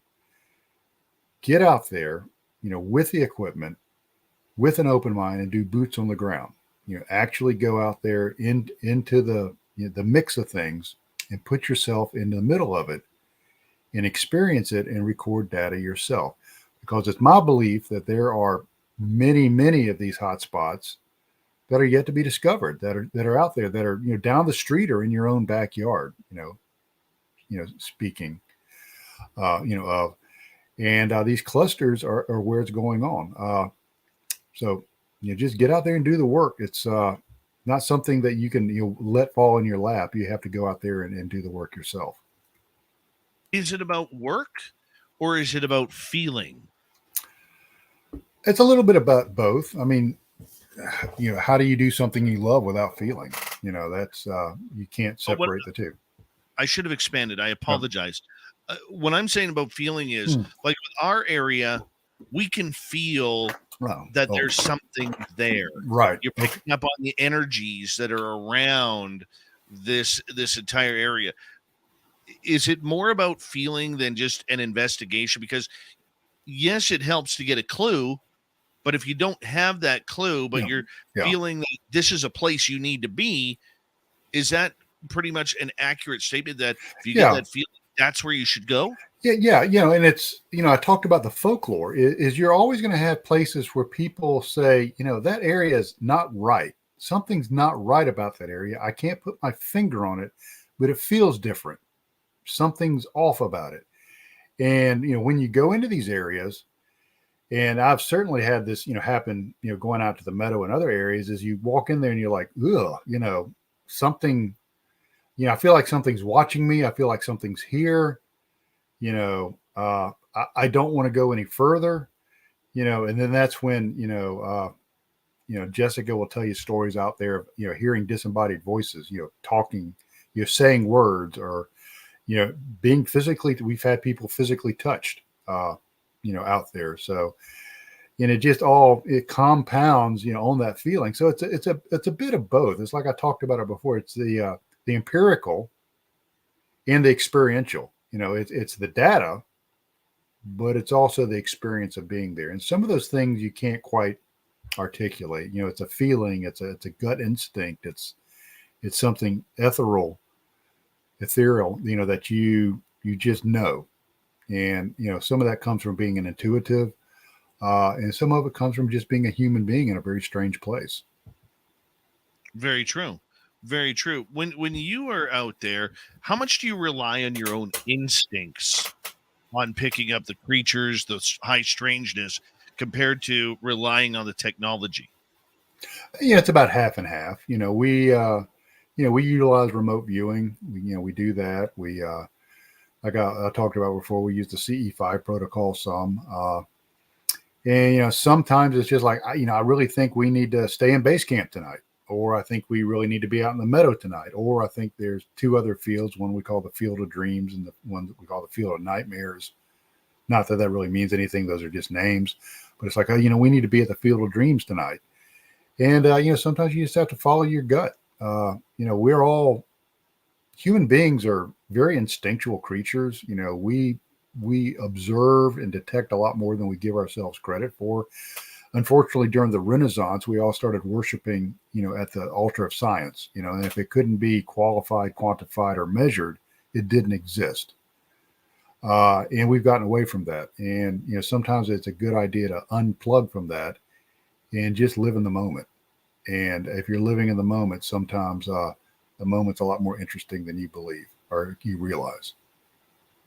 What do you want to experience? I would like to experience another portal. I would like to experience a better understanding of what some of the precursors are to this. I think we're getting close with starting to detect zero anal radiation. I think that's a precursor. And I also would like to experience some more two-way communication with whatever entity or sentient intelligence it is that's, overseeing this area. So, we're looking at doing some experiments with the God helmet, the Corin helmet, to open up our understanding and our perception. So that's something that we just started back in February. So that's still very much in its infancy. We've built a field deployable version of that we can actually take, the laptop and the electrodes and everything out into the field with us. It's run by man portable battery sets. So, it's all about, increasing our understanding of who we are as human beings. And, in the course of that, maybe we can gather some data that, somebody else can use to increase their understanding or expand their horizons. Do you want to solve the mystery? Like deep down, yeah, it's so much fun. It's so much fun. Like when I go out in the forest with my friends, okay, we literally do nothing. We just wait for it to come to us because we're still at that stage. Right. and because of the dangers of the rest of the animals in the forest, you just can't run the trails. Right. You know what I'm saying? So there's a lot of stationary work, but just being out there and knowing that something is lurking because you could feel it, you might hear it, you might hear the Ric Flair woos Yeah. out there. But I mean, in the end, like I look at it with UFOs or ghosts or anything, do we really want to solve these mysteries? Because once they're solved, what do we do next? Yeah. Lawn Yeah. bowling? Yeah. No, I don't want to, solve it. The fun is the search, the fun is the hunt. I don't know what else I would do with myself if if we were laid out, with here's a book with the answers, here's everything you were asking. It'd be, anticlimactic. It's like going on a wonderful trip with your family. You get so built up and you're so excited and you go, and then when it's over, you're like, okay, now what? What do we do now? We've done it. True. So what's your ultimate goal? Is it to shake hands with a Sasquatch? Is it to see a ghost board a UFO? Is it aliens? It's all of the above. All of the above. Sounds beautifully greedy. Beautifully greedy. I don't blame you. I don't blame you at all. I want to get to a couple of audience questions. Sure. If you don't mind. No. Derek, I apologize. I lost your question here, but I do remember it. Trey, would you walk into one of those portals? Let's see. My wife does have a survivor benefit. So yes. Yeah. I mean, we do have protocols now. I mean, it's not, if we encounter another one, we're not just going to send two guys walking in there. We've got protocols where you've got a safety, and then you're roped in, you go in, with the idea if something happens, maybe you can hopefully be pulled back out. But yeah, I think it was, my two team members got to experience that. I would like to experience that for myself. Yeah. So you do tie each other off if there's another one. Yeah. We have ropes and, carabiners and all of that. And, protocol, we've got a safety and a videographer and all of that stuff, before we would send another team into, a portal or something. Very cool. All right, let's get to another question.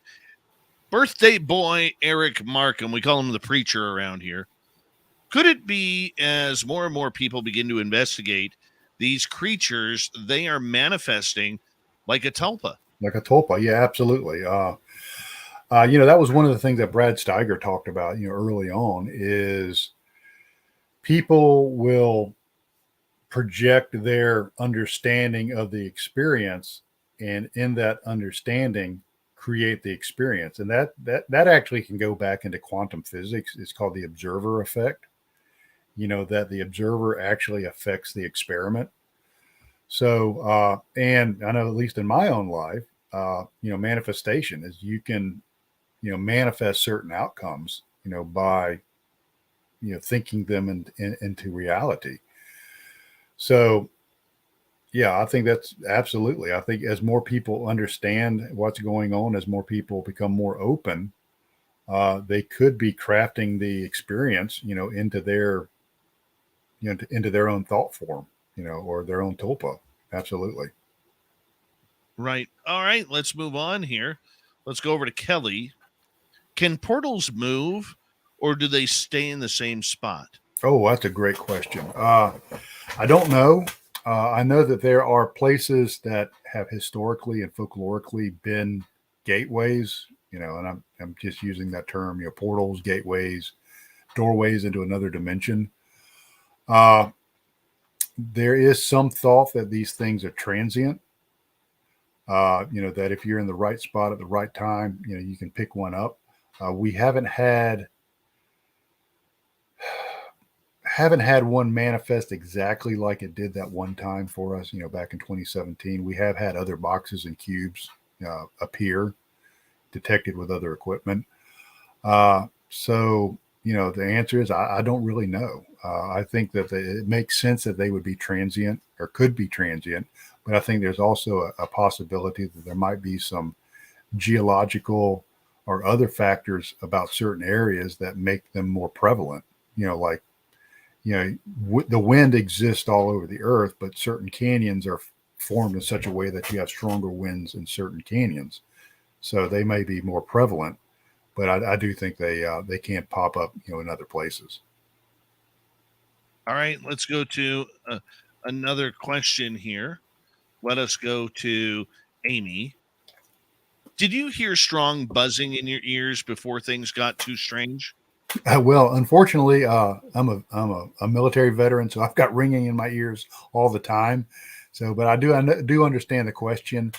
Is I have not experienced the buzzing or the ringing. What is interesting about that is there is a thing called the Frey effect, which happens when human beings are exposed to radio frequencies of about 1.3 gigahertz. Is they will hear a ringing or a buzzing. What gets interesting is if you look at some of the stuff going on in the Uinta Basin, is they're picking up energy fields of about 1.6 gigahertz. So, there is some speculation that people will have physiological effects before these things actually start to happen. But I have not personally experienced that. Now, during my my moment of extreme disorientation, where we had the radiation spike, my head was swimmy. I was lightheaded, and I actually had to ask my team not to talk to me for about 10 minutes. They actually wanted to dispatch the medic out to me because I was so disoriented. And I said, just nobody mess with me. Let me get grounded. So it wasn't really a buzzing, but more of a extreme lightheadedness and disorientation, in my personal incident. All right, let's go over to the United Kingdom where Tony is asking, and have you ever come across smallest stick-like symbols on trails, and have you tried putting trail cams in Faraday cages? We have not encountered any stick-like figures on the trails. We did have one huge log that was placed across the trail, leading to the meadow, and it was wedged in between some blind. I'm talking about, not a log, a tree.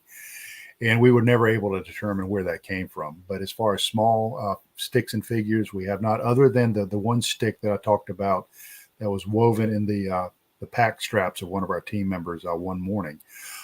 We have used trail cams. We have not tried putting them in Faraday cages for a couple of reasons. The Faraday cages would limit maybe the effectiveness of the trail cams as far as visual, unless you had a hole cut in the end of it. So, we're still trying to figure out, some protocols as far as trail cams and things like that. I hope to work with a pretty well-known scientist in the area of developing field deployable mobile detection equipment. And maybe I can get something done up that will detect radiation, electromagnetic fields, and thermal, and will actually skew and photograph and record whatever's going on. So, who knows what the future will bring on that. I can totally see that. Totally see that. All right, let's go to one more question here from Paramarv. Trey, have you or your team ever seen the mysterious stairways in the woods? Well, there's a lady that knows all that glitters is gold. No, that's another Stairway song. I'm kidding. No, I've never run into any stairways, in the forest. I have heard of that, and I've had actually quite a few people ask me about that. No, it would be really cool if I did, and I've read some of the accounts of that. But no, I haven't run into that. Would you walk up them? Yeah, probably. Yeah. Who am I kidding? Yeah, I'd walk up them. Sure. See, I would chase down a Sasquatch before going up those stairs. Yeah, I mean, I might walk up and kind of, gingerly peek over the edge, maybe put my finger in it, like, John Carpenter's Prince of Darkness, when he touches the mirror. Yeah, I would definitely want to check it out. I don't think I could just stand there and, look at it. Oh, see, those are the kind of things that would freak me out. Or like the question before from Tony, like if all of a sudden around our gifting site, I started seeing, hand woven wheat or long grass, or if I started seeing trinkets hanging from trees made out of wood, like Blair Witch Project, Yeah, I was wondering about that. Yeah. I'm getting the heck out of there. Okay, that just tells me right there that it's time to go. It's funny. I'm chicken about that. Completely chicken about that. What Yeah, it would. scares Yeah, what scares it would unnerve me, but I don't know if I, I don't know. I'm just maybe I'm stupid or curious or both. I would probably want to check it out. what scares you? Uh, what scares me? There are things that unnerve me. I don't like the idea of being watched. That I find that very unnerving. If something is watching me, uh, I yeah, I don't know. I've seen some pretty bizarre stuff over the years. Not a whole lot really scares me. Luckily, most of my team members come from fields that involve some high stress, like law enforcement, military, emergency medicine. So they don't get rattled very easy. Where it does get weird is I have been picked up things on FLIR, or visually that look wrong, and you're just very apprehensive, and you don't want to approach it, whatever it is. And we had one incident where we had like a really weird heat signature that was totally different than anything else in the forest. And I just had a feeling that, I ought not approach it. But, we did go up to it, and we're never able to determine exactly what it was visually. I try not to let things, let my imagination run wild, which is kind of difficult in this business because, most of the stuff we're dealing with, you have to imagine. So, I just deal with it as it comes. I love the fact of, as we got about 2 minutes to go, of just being out there. The feeling of being out there, the feeling of being watched. Do you ever get a little weirded out when you're being watched and you have no idea which direction it's coming from, but you just know it's out there? Oh, absolutely. Absolutely. Yeah, we've talked about that before. We'll be out in the field and it's like something's watching us, so we all bring our FLIRs up and we're all looking around and bring the night vision up and we're all trying to figure out what's going on. And you can't shake that feeling, and are we being watched by something that can even be detected with FLIR or night vision? Who knows?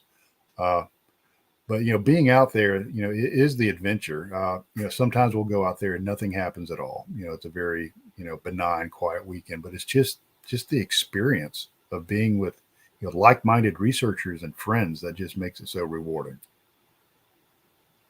1 minute to go here. Tell everybody where they can find your book, where they can find your research and your studies, man. Sure. Right now the book can be found on Amazon if you just type in Trey Hudson, or the book is The Meadow Project: Explorations in the South Skinwalker Ranch. We have it on hardback, softback, ebook, also audiobook. We just published it in French, which is kind of cool. I've got an interview with a French radio show next week. So if you parlez-vous français, get the French edition. Where you can find me is usually behind the liquor store, passed out, living in a cardboard box. No, I'm kidding. Usually you can find me on Facebook.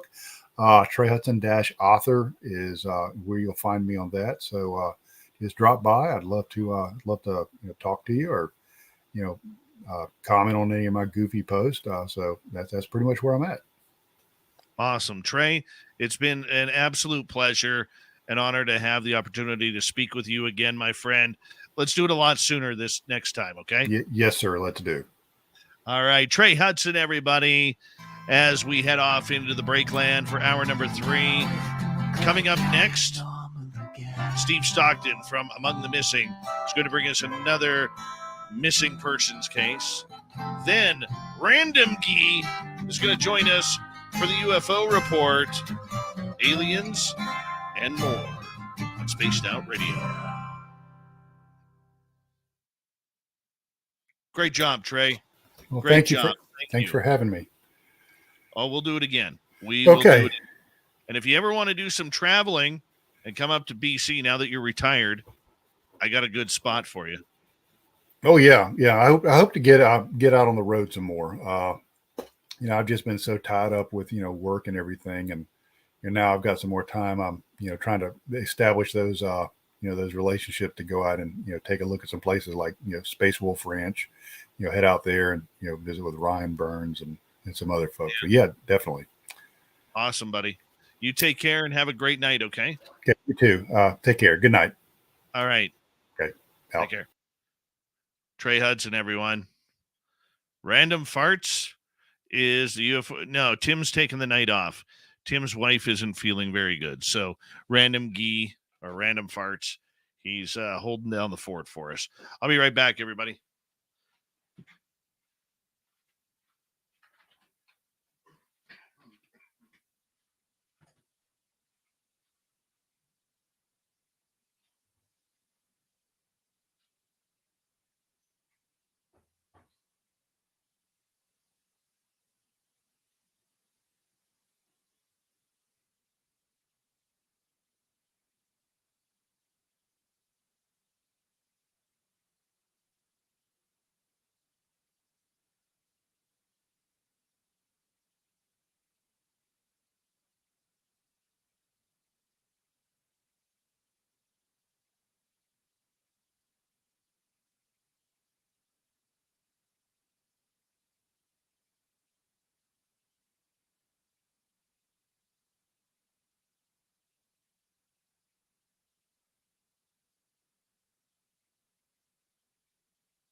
Hi, I'm Dave.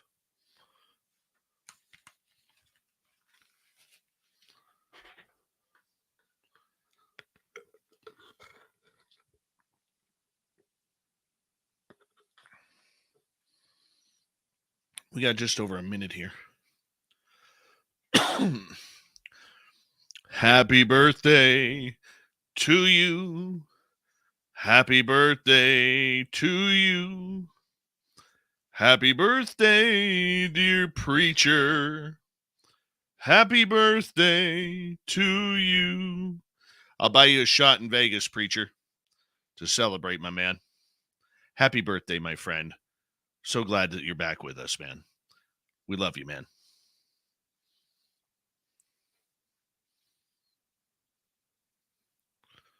And there's old Random Gee with his Astro Boy haircut.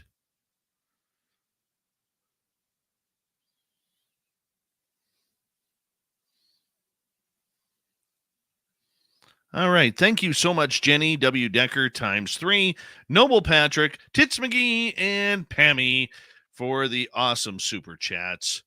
Very much appreciate the love and support. Really helps us out with what we are doing on a nightly basis. And, of course, you can do your shopping at spacedoutradio.com. We very much appreciate it. Here we go, everyone.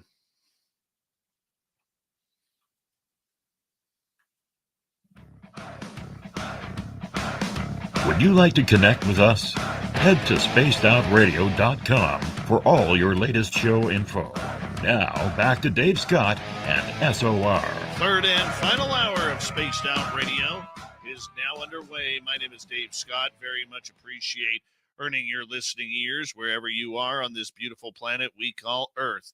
Hello to everyone listening in on our terrestrial affiliates around North America, digitally on Odyssey Radio, TalkStream Live, and KPNL. All of our archives are free. Join us at youtube.com/Spaced Out Radio. Do old Davey the favor, hit that subscribe button. The Desert Clam has set the password for tonight in the SOR Space Travelers Club. Ballistocardiograph. Ballistocardiograph is your password.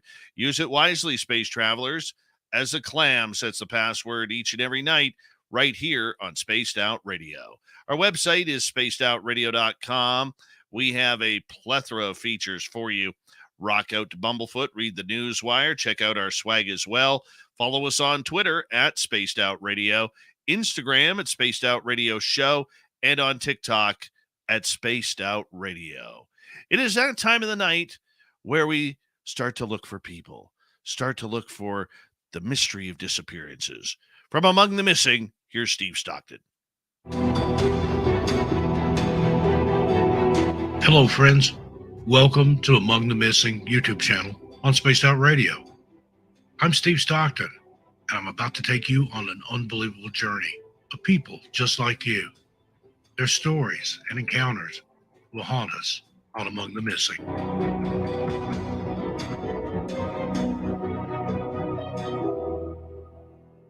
The disappearance of Brian Schaefer is a mystery that has puzzled investigators for over a decade. Schaefer was a medical student at Ohio State University when he vanished without a trace on the night of April 1st, 2006. Despite an extensive investigation, no one has been able to determine what happened to him. A little background. Brian Schaefer was born on February 25th, 1979 in Pickerington, Ohio. He was the second of two children and grew up in a close-knit family. Schaefer graduated from Pickerington High School in 1997 and went on to attend Ohio State University, where he earned a degree in microbiology. He decided to pursue a career in medicine and enrolled in the Ohio State University College of Medicine. At the time of his disappearance, Schaefer was in his second year of medical school. He was described as a hardworking and dedicated student who had a bright future ahead of him. Schaefer was engaged to his longtime girlfriend, Alexis Wagner, and the couple had plans to get married after he completed his studies. The disappearance. On the night of April 1st, 2006, Brian Schaefer and his friend William Clint Florence went out to celebrate the beginning of spring break. They started their evening at the Ugly Tuna Saloon, a bar located in the South Campus Gateway area of Columbus, Ohio. The Ugly Tuna Saloon was a popular spot for Ohio State University students, and it was known for its loud music and rowdy atmosphere. Schaefer and Florence arrived at the bar around 9 p.m. and stayed there for several hours. At some point during the evening, Schaefer separated from Florence and began talking to two women who were also at the bar.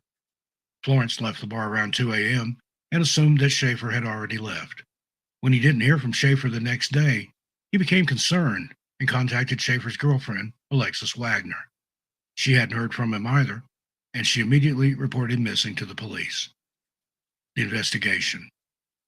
The police investigation into Brian Schaefer's disappearance was extensive and involved multiple law enforcement agencies. Detectives interviewed numerous witnesses and reviewed surveillance footage from the Ugly Tuna Saloona and the surrounding area. The surveillance footage showed Schaefer entering the Ugly Tuna Saloona with Florence around 9 p.m. Later footage showed Florence leaving the bar alone around 2 a.m. However, there was no footage of Schaefer leaving the bar, and he was never seen on any of the cameras in the area. The police also searched the bar and the surrounding area for any signs of foul play or evidence that could lead them to Schaefer. They searched dumpsters, alleys, and nearby buildings, but they found nothing. They even drained a nearby pond in an attempt to find his body, but they came up empty-handed. The police also interviewed the two women that Schaefer had been talking to at the bar, but they were unable to provide any helpful information. They also interviewed employees of the Ugly Tuna Saloona, but no one reported seeing anything suspicious. Many theories have been proposed over the years to explain just what happened to Brian Schaefer. Some have speculated that he left the bar through a back exit and met with foul play outside. Others have suggested that he fell victim to a serial killer who was active in the South Campus Gateway area, Columbus, Ohio, around that time. To this day, Brian Schaefer has never been found. Let me know what you think in the comments. And we say thank you to our good friend, Steve Stockton from Among the Missing, for another great story, because that's what we do around here, provide spooky stories for you to kick off hour number 3 of the show. And, of course, you can always go over to Steve's YouTube channel, youtube.com/Among the Missing. Make sure you hit subscribe, ring the bell, and enjoy the stories that he brings you. From the missing to the UFO world, it is time for the UFO Report. Filling in for little Timmy Senor, we got Random Guy tonight. Nobody's going to know. They're going to know.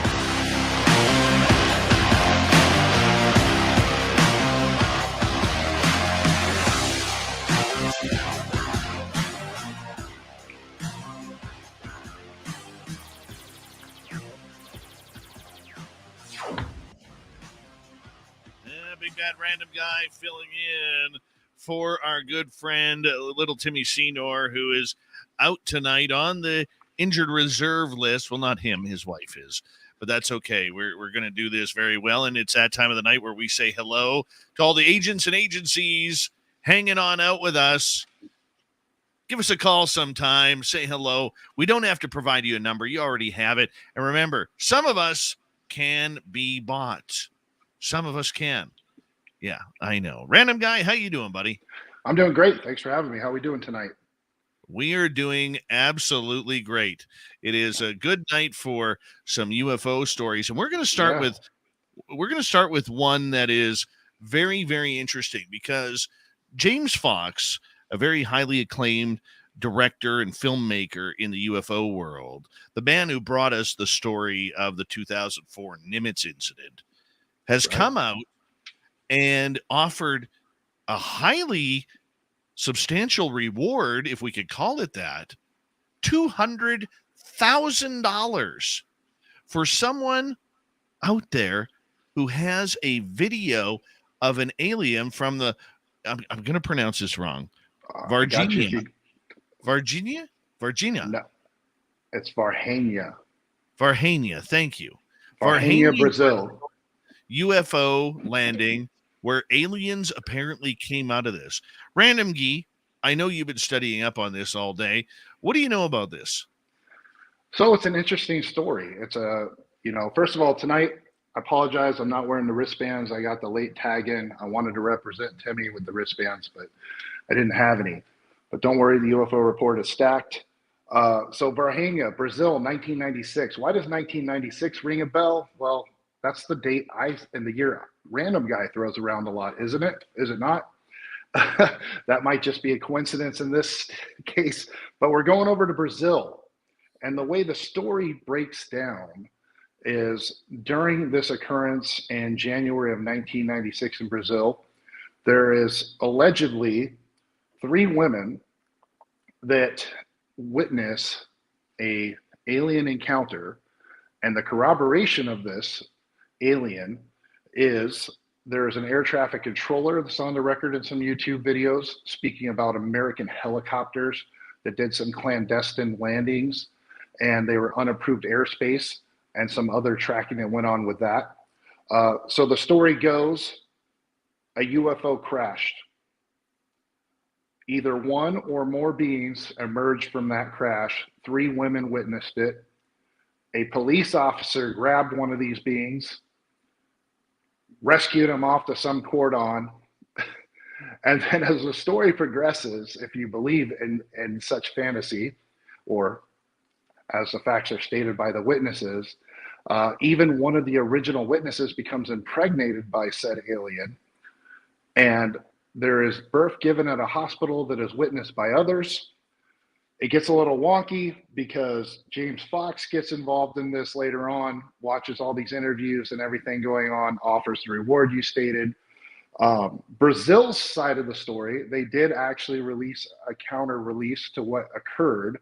And they came out and they said that the alien that was encountered by these 3 women was in fact a homeless man who was very dark-skinned and dirty and disfigured in the face. They further went on to state that the helicopters the Americans arrived with in this crash site were scheduled in part of an unrelated exercise. They did corroborate that the Americans were there and there was drills going on, and that the firefighter and the officer involved were also there, but grew sick due to some biological nature that they explained away. And the interesting part of all of this is they said, what about the lady that claimed that she was impregnated by the alien? Well, the Brazilian government will have you believe that there was a couple that had dwarf twins the same day that she had her baby, and those ones were the ones that were photographed instead as aliens. So there you have it. What is your take on the summary of that story, Dave? Well, you know what? First off, I'm going to say, listening to you tell an alien story, even though you don't believe in aliens, being here, that is, even though you have aliens yourself, is quite the irony. I am going to say that. Okay. But I mean, the idea behind this story, it's very famous. You know, this UFO crash happens. I'm summarizing what you said. And then these aliens are running around. It almost reminds me of the movie Signs. You know, where the alien, when they first start coming into focus, and there's that famous so-called video from Mexico in the movie where these kids are having a birthday party, and the parents call the kids in because they see something strange, and then they're got the camera pointed out the window, and there's this alien that walks by, you know, and everybody's freaking out. It reminds me sort of like that story. You know, and we have the ideas of radiation being around with the police officer dying. You know, the whole pregnancy thing, that is weird, extremely weird, you know, but if you believe in the hybridization program, then it's not so weird at all. But the big thing is, apparently there is a video of one of these extraterrestrials or whatever they are that is out there. And people have seen it. They have confirmed that they've seen it. But James Fox is putting his money where his mouth is and offering up $200,000 for somebody to give him the real footage of that video of the extraterrestrial. And he has stated that if he does pay the reward of $200,000 to someone, he will release it to the public. Do you think? I think it's. Go ahead. No, I was just going to say I think it's interesting, especially with just literally last week we were talking about the Chuck Clark video, right? The one that supposedly your buddy Logan Paul has possession of. When we're talking about these things, it becomes interesting because, from my understanding, I mean, let's be honest, James Fox is fairly respected, right? Would you agree?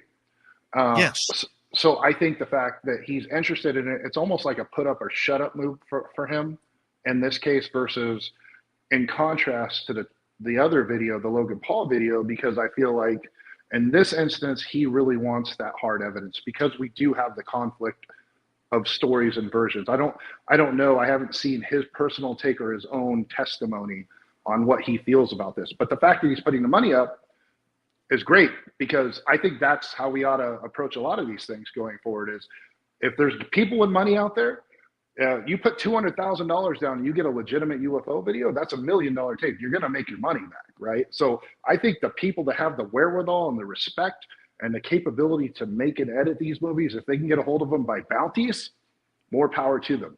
And if not, it does kind of shrink down the viability of some of these more extracurricular stories, right? Well, I mean, you talk about the $200,000. Brazil is not a rich nation, citizen-wise. $200,000 can take somebody right out of the poorhouse and put them in a little bit of life of luxury. You're a millionaire. You're a millionaire in Brazil for 200 grand American. For Absolutely. Yes. Absolutely. And, you know, the way I look at it is that is life-changing money for somebody, unless they are a government official who cannot release the video for whatever reason, whether it's their own government that is controlling it, or whether it's a foreign government, say like the United States, who is asking them to keep it absolutely quiet. You know, I mean, so there's a lot of pressure going on here for anybody who has that, because do you take care of your family, or do you bow down to the government agents that say, no, this can't go public. We can't have this go public. No, 100%. And I think, so something that was interesting that struck me is, I mean, the whole case is clearly interesting, but one of the things as a previous first responder myself and a paramedic, and being in EMS, the medical field, understanding law enforcement and those dynamics, the story of the officer falling ill was not actually initially a radiation issue. It was a foreign undiagnosed bacteria. Now, as we all know here in the States, we have pretty good healthcare. I mean, the pricing sucks and stuff like that, but we have pretty much the best first world healthcare you can get if you need it. We have some of these new antibiotic resistant strains, right, that we've encountered just as human beings because we overuse antibiotics and stuff like that. So it's not completely out of the realm of possibility that, I won't call them a third world nation, but less than a first world nation might have trouble in diagnosing and or treating a bacterial infection. So that part to me actually still congruent with, it's a plausible explanation either direction. Well, I did some calculations here. Thank you, Google, for this. $200,000 American equals out to 999,119 reals and 78 cents. You're right. That puts the average Brazilian into a near millionaire status, right, by a few hundred real. Sorry, my exchange rate was off in random guy land, but I was close. Yeah. Well, but just so the public knows, for one real in Brazilian money or currency is equivalent to 20 cents US. I mean, that is life altering for a lot of people. 5 to 1. Absolutely. So, I mean, the financial prospect for somebody to do this coming from that country, depending on who has the video or how many videos of it are out there, because we don't know that either. Okay. I mean, this could be a life-changing moment, not only for ufology, but for the person who gives them the video. Well, you know, the only thing that I would be very concerned of, random guy, and I'm curious your thoughts, is how is James Fox, you know, unless he has some secrets that he's holding on to, how is he going to know whether or not that the real video comes into his hands?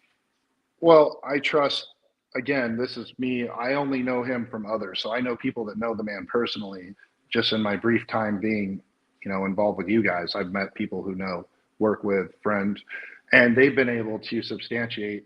My research on him started with the Logan Paul, you know, excerpt of why is he throwing 100 grand around or whatever, who is this guy? So I started reaching out to people I know, even people in the SOR network that have been super helpful to me.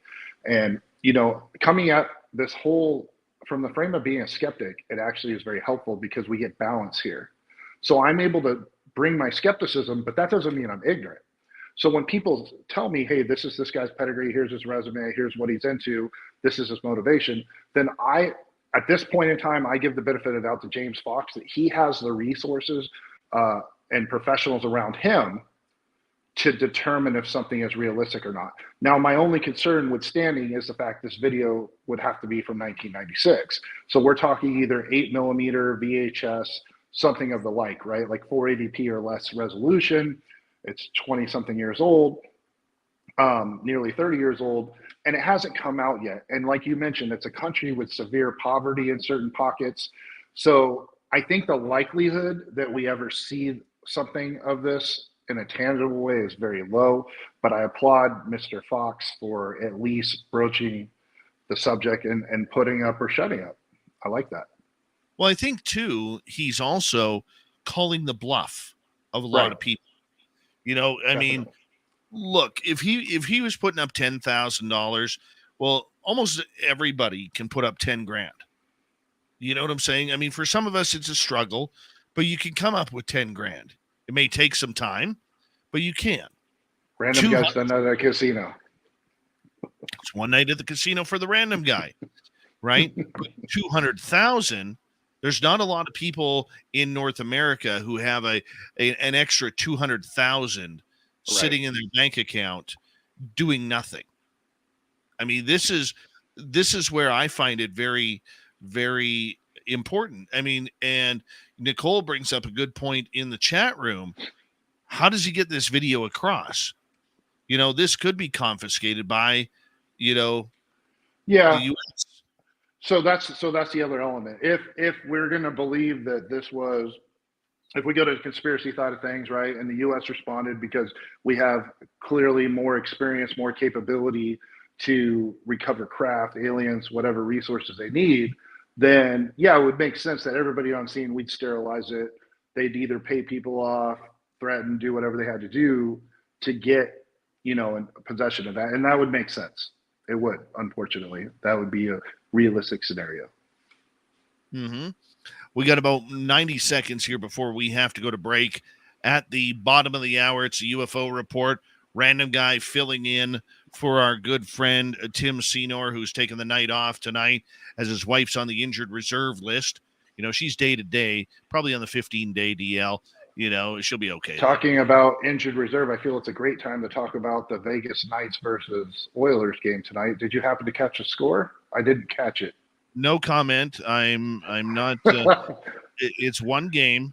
It's one game. Okay, it's a long series. Yes. Okay. My Edmonton Oilers are going to the Stanley Cup. That's exactly what's happening. All right. We're going to be part of Gary Bettman's nightmare, which would be an all-Canadian final between Edmonton and Toronto, even though I hope to God Toronto doesn't make it that far. But nonetheless, it's a nightmare for American television networks, a nightmare for Gary Bettman, the commissioner of the NHL. But Oilers in 6. I'm calling it right now. Oilers in 6. I'm not going to brag. I was actually pleasantly surprised to see that score tonight because we've been struggling a little bit here. So I'm happy to see that against a good team. Well, let's see where it goes, my man. Let's see where it goes.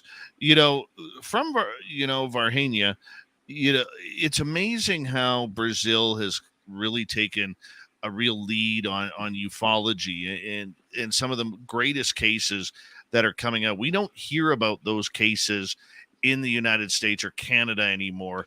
I don't know why, but they just don't seem to happen, at least publicly.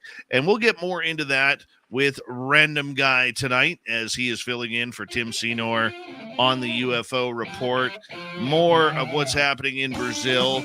Then controversy between former Deputy Secretary of Defense Chris Mellon and Arrowhead Sean Kirkpatrick.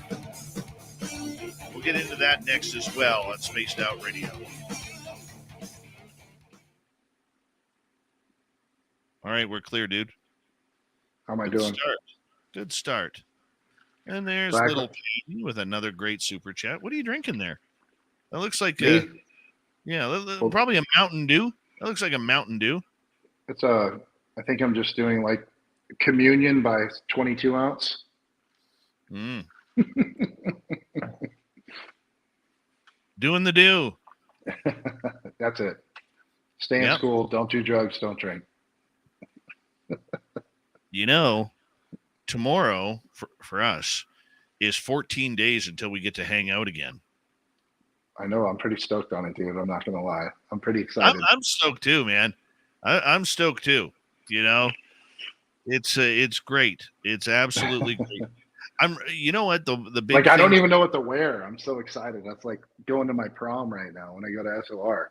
It's like I know. I get a I know. corsage or what's going on here. Oh, we're gonna. Of course you do. Of course you do. You know. I'm not gonna But- have my date with me. Tim's gonna be my date. Well, he is kind of cute. He is a pretty boy. You know. So Tim, if you're listening, random guy's got you booked. I'm sure Yep. he'll try to book me anyways. Oh yeah. RG, I'll tell you what I am really excited for. What's Okay, is I get really excited for our listeners, those who have the ability to come this year. I It's get fun. really, really excited. Yes, Max, Vicks inhaler. I get excited for our listeners because they get to meet you, they get to meet me, they get to meet Tim, they get to meet a bunch of people who they've heard on this show for years, whether it's Geraldine, whether it's Merle, whether it's Melinda Leslie or Jim Goodall, who you now are man crushing on, and many He's a homie now. Me and Jim are homies. yeah.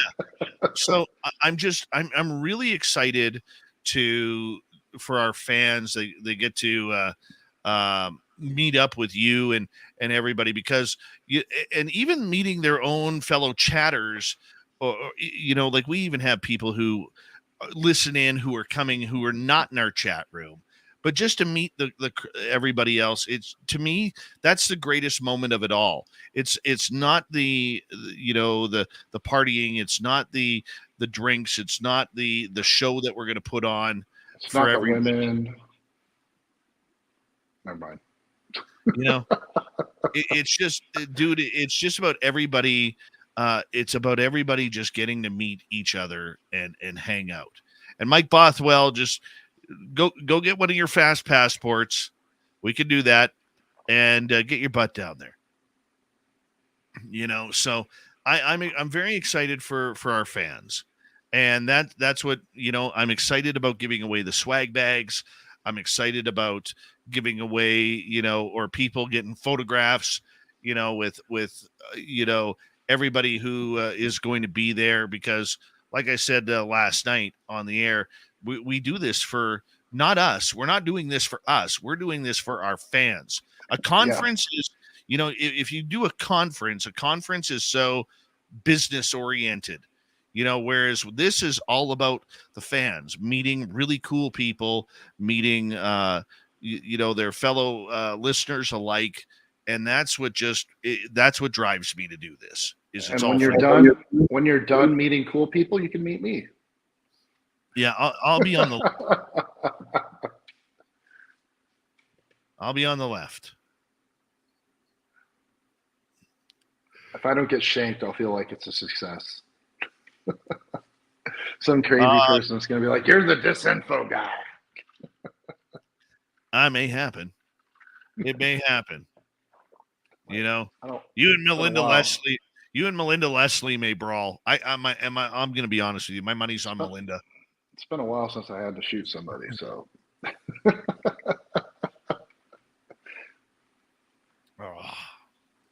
Well, that's a different story for a different time. Wrong show. Sorry. Yeah.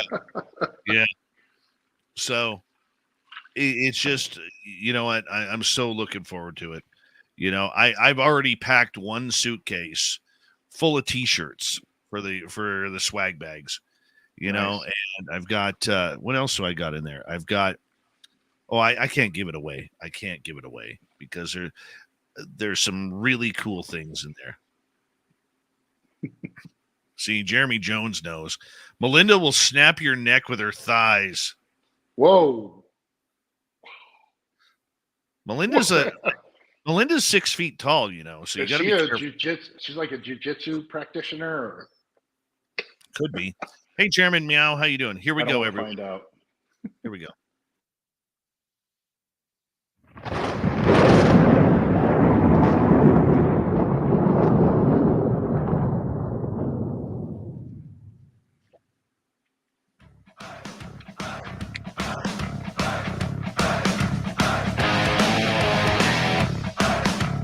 We rounded third. We're headed for home tonight on Spaced Out Radio. My name is Dave Scott. Very much appreciate earning your listening ears. Want to remind you that if you missed most of this show or others, check out our free archives by going to youtube.com/Spaced Out Radio. Do old Davey the favor. Hit that subscribe button. Our website is spacedoutradio.com. We have a plethora of features for you. Rock out to Bumblefoot, read the news wire, check out our swag as well. Follow us on Twitter at Spaced Out Radio, Instagram at Spaced Out Radio Show, and on TikTok at Spaced Out Radio. We continue on with the UFO report. Filling in for Tim Senor tonight is our new resident Timbit, random guy who's hanging on out, looking good like the lady in red, which is always nice. You know, he's that Christopher song, Lady in Red. Except we're random in red. No. He's dancing with me, cheek to cheek. Yeah, I was listening to like Bobby Brown, My Prerogative, when that song came out. I don't know. Yeah, you look like a Bobby Brown fan. You totally look like a Bobby Brown. Where are we at, Dave? Well, you know, I just want to, I want to talk just a little bit more about James Fox and everything, and the I like how you called it a bounty. I like how you called it a bounty. It absolutely is. Do you see this $200,000 bounty for the alien video out of Varginha, Brazil? Do you see that as a threat? Do you see that as a bravado statement? How do you see that? Well, are you talking about from James' perspective or overall toward the government? If this was you putting up this 200, sure, and I would if I had millions, I would give SOR $1 million a year budget if I was worth $100 million just for the giggles of it, right? But no, it serves two purposes. One, I mean, the man's a director; he's a film creator, right? So you got to look at it from two different perspectives. He wants to make money. If you don't, then you don't do that job. But you also have an artistic desire to present truths in an interesting or entertaining way. And so by doing this kind of a bounty, and I do think it is a bounty. I think we're going to see more of this type of stuff where people are going to get frustrated, and rich people, Brandon and others, are just going to say, here, if you got the real deal, I'll give you cash, because they can. And it's going to benefit everybody. But in his case, I don't know him personally, but just talking to people that do know him, he sounds like a legitimate guy. He doesn't seem to be obsessed with his ego, but he wants to be successful. So of course he's not going to put out trash. So that video needs to have some kind of substance to it for him to present it to the public, I think.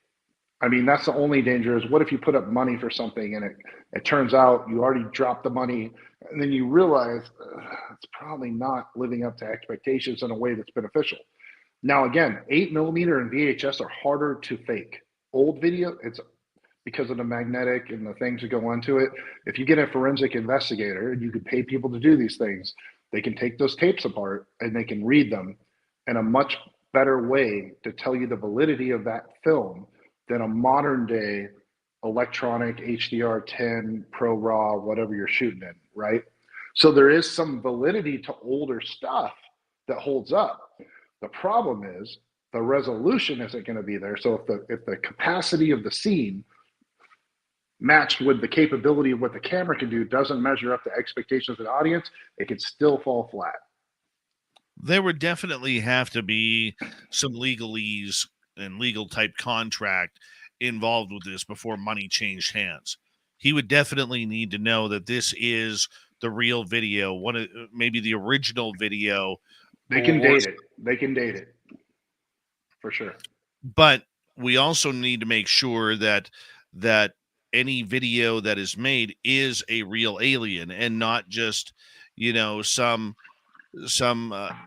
shaved down monkey or a human being, a child or a baby that is dressed up in some sort of costume, or the homeless man that they're proposing from the Brazilian government. I think we would be able to analyze that immediately and know that that's a man that's disfigured versus an alien, right? Would we not understand it? Within the realm of 90% certainty of difference between a dirty homeless guy and an alien, right? You would hope, unless you look like the Elephant Man. You know what I'm saying? Right. All right, let's move on to topic number 2 tonight, where former Assistant Secretary of Defense. What did you drop there? What did you drop there? I have 3 devices here with chat, notes, and Twitter because I want to read the Twitter feed after you go through this. Go ahead. All right. Former Assistant Secretary of Defense Chris Mellon had some very harsh words on Twitter about the head of the Aero UFO UAP program, Sean Kirkpatrick, after Kirkpatrick last week during these quasi UAP hearings, if that's what we could call them. I call them canned. I prefer canned, but yeah. Okay, canned works as well. Where he's basically saying that, we haven't found any extraterrestrial intelligence out there. They're not here. There's no UFOs here. Tinfoilers, go back to your caves and under your rugs and basically get out of our way. Okay. So what's your thoughts on all of this? Because Chris Mellon responded pretty defensively on this. He had 6 tweets. If I could just read them verbatim, I think Please think this will actually, I'm reading straight from Mellon's exact words, so I'm not misquoting, not subphrasing here. So it's only 6, so I'm going to read them to you guys. So this is Chris K. Mellon on Twitter. I'm not paraphrasing. Dr. Sean Kirkpatrick. So I like the fact that he addresses him at the start, and he puts it 1 of 6 to let him know these are my thoughts, and here's how you're going to get it, and the characters allotted by Twitter. So in any case, Dr. Sean Kirkpatrick. No credible evidence of objects defy the known laws of physics, in quotes, restating what Sean Kirkpatrick said in the hearing, right? So he's setting him up to knock him down with what the next tweet is.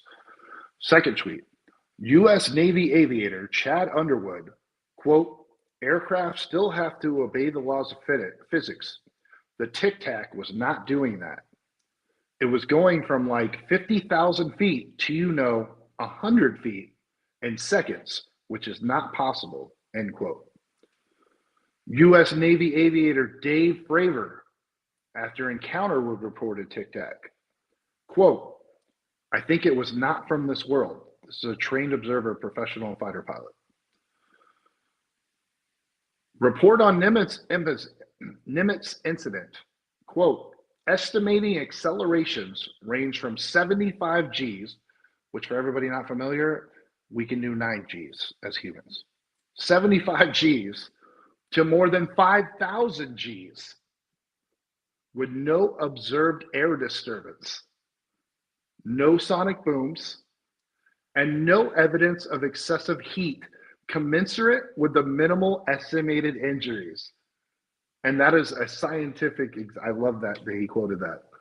Quote again, according to Kevin Dave's instruments on the USS Princeton, the Tic Tac fell in exactly 0.78 seconds, which means the object had to be moving at 24,000 miles per hour.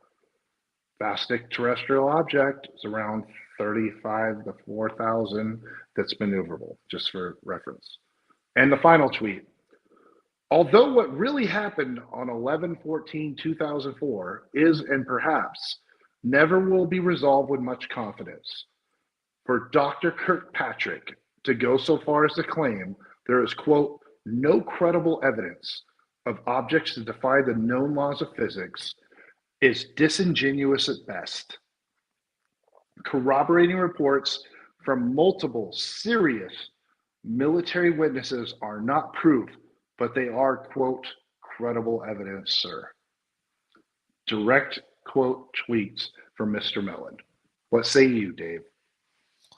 Well, if anything is about, and I'm going to use a hockey term here because it's NHL playoffs. Let's do it. I like that. If anything is taken out of this in a hockey term, this is Chris Mellon dropping the gloves at center ice and saying, "Come on, Kirkpatrick, let's go, let's go." And I think it really shows how this Arrow program is trying to undermine the U.S. government, the U.S. citizens, the world citizens regarding the phenomena. And what Mellon has basically said is, you're lying. You're lying to the public. You lied in the congressional hearings. Okay, stop lying. You have the evidence. You're refusing to show the evidence. And Mellon is either going to look like an absolute hero to many who are championing the cause, or he's going to look like an arrogant fool challenging someone in a highly positioned government capacity, which we're seeing both of those situations happen on UFO Twitter right now. Absolutely. Is he a hero or is he arrogant? I don't think he's so much calling him a liar, Dave. I think he wants to make the point because he wants to be able to walk it back in case they fire another salvo. Because here's the problem. I appreciate Mellon's tweets. I do, because I think any sensible person would. Because he's drawing to, how can you say we've 100% ruled this out when your own people just said it's impossible? It's impossible for humans to do. And then you go up there in front of Gillibrand and say, nope, it's all legit. Makes sense to us. So rather than flat out call him a liar for two reasons that bad. One, it poses libel or other legal issues. Two, they have other information that they could dunk on him with. He's smart. Mellon was smart about this because he knows things that other people don't know. I think he knows things that more than we know, right? So because of that, he's taunting them. He's basically saying you're mischaracterizing, you're misspeaking. So you basically look like a fool because you're not speaking on this accurately. I don't think he's going as far as to call him a liar, because what can happen is that Kirkpatrick or whoever he's affiliated with, they can come up with some press release and mumbo jumbo, manipulate this and drop a little bit more information to say, look, we're not lying, it's accurate. Here's some technical standard why what we said was accurate. So he's not calling him a liar. Okay. Do you think then Sean Kirkpatrick is towing the company line for the alphabet agencies and the military industrial complex? Yes, 100%. And again, this is where I get conflicted as random guy, khaki pants random guy sometimes, right? Skeptic random guy, because I understand the need for national security. I feel like there's a way to fix this, but no one wants to listen to random guy.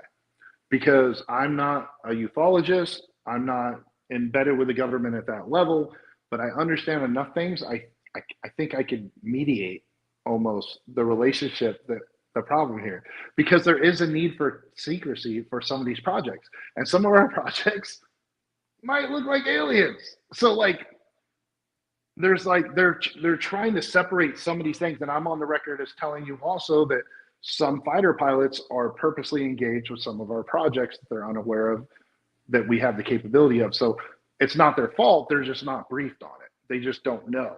And sometimes it's intentional so we can see how our guys react to it before we send it to an adversary, right? That's part of how this works. So it's just a very interesting thing. And I feel like even though I'm just some random guy, so nobody, I kind of have like a little plan how we could fix all this if everybody would trust me, but no one's going to ever listen to random guy. Well, I mean, nobody listens to us anyways on this topic. right? Even though our numbers just go up and up and up and up. But the idea behind Chris Mellon, I mean, this is where I get confused with everything, okay? Because people like Chris Mellon, Lou Elizondo, you could even go Travis Taylor from Skinwalker Ranch and many other places. To me, I have troubles, and maybe some of the public does too, RG, in taking what they say seriously, because they are people who are literally talking out of both sides of their mouths. On one side, they're talking about we're pro disclosure, we're pro getting this subject out in front of the public. We're here to change the world, let people know that we are not alone in the universe. Okay. And then we see the second side of this, and the other side of their mouth, where they're working for other agencies that are about keeping this story out of the public eye, whether it's Space Force, whether it's Arrow, whether it's other government agencies. Enigma. Sorry, I coughed. What's that? What did you say there? I coughed Enigma. I mean, just sounded like Enigma when I coughed. I don't know why. Exactly.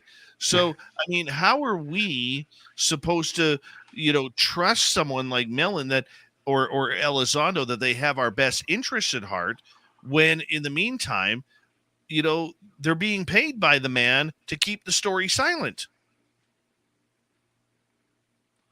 It's just, I mean, unfortunately, and then you can look at relationships. Like I've heard rumors of Kirkpatrick being related to Peter Thiel. I don't know this.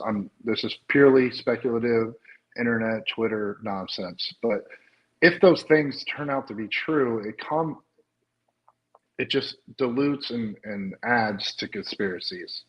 And that's why I feel like, here's the thing. If Enigma or whoever wants to get their money, and they're smart people and they're connected, let them get their money. I don't care, because you're not going to stop that, right? You look at some of the other social causes, political causes, they get their funding. Let them get their funding.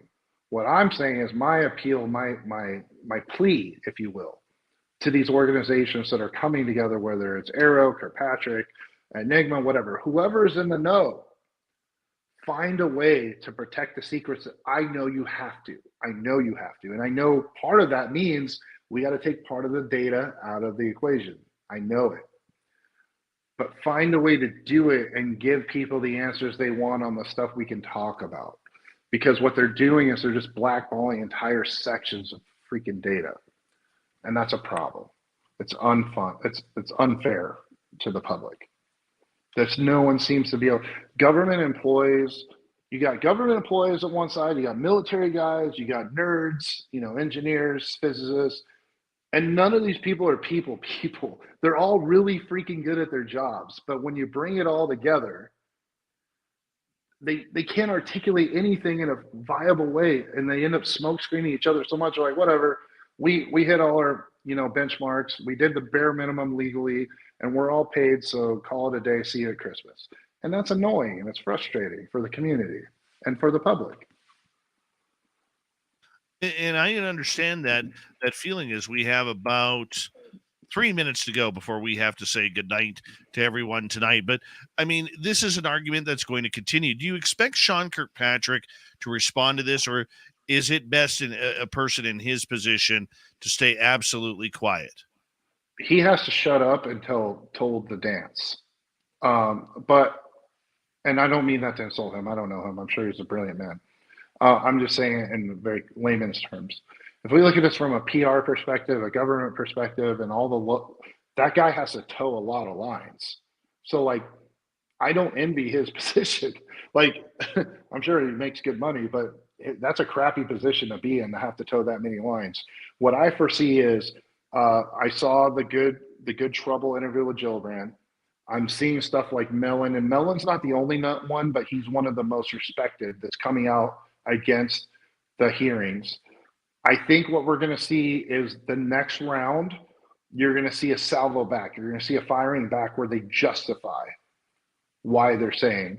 I think you're going to see some, and I don't think it's going to measure up. I'm going to be honest with you guys. I don't think we're going to get there, but I think they're going to give a reason why they're taking ET off the table. And then that makes it so he doesn't have to personally respond, and nobody else does it either. I think that's how this plays out. End of summer, is when you're going to see that.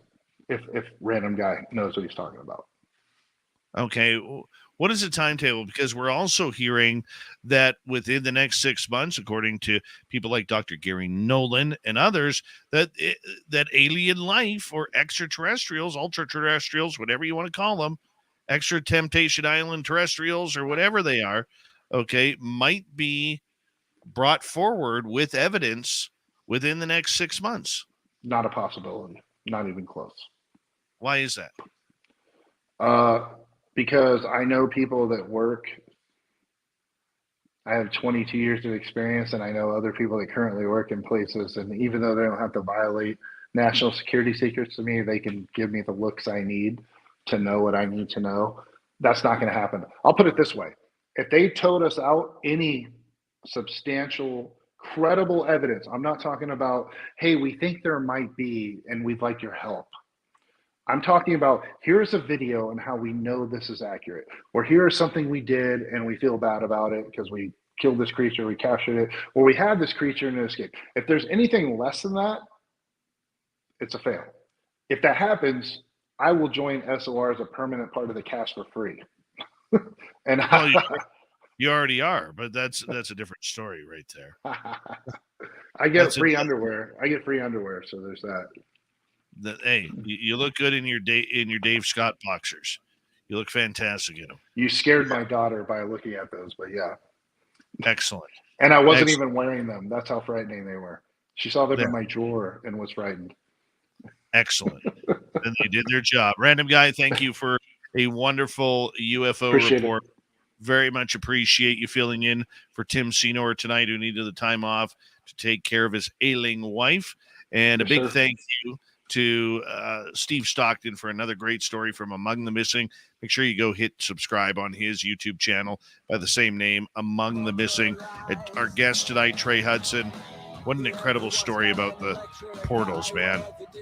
Those things, they scare me. We got Mr. Ron Bumblefoot Thal rocking in the background with Little Brother is Watching. Bumblefoot is the official music of Spaced Out Radio, rocking us in and out of every single show. Get your horns up for the guitar god himself. Special thanks to everybody listening in at home, at work, in your cars, wherever you may be. Thank you to everyone in our chat rooms tonight. YouTube, Twitch, LGAP, Facebook, Spreaker, LinkedIn, the Space Travelers Club, and on Twitter at hashtag Spaced Out Radio.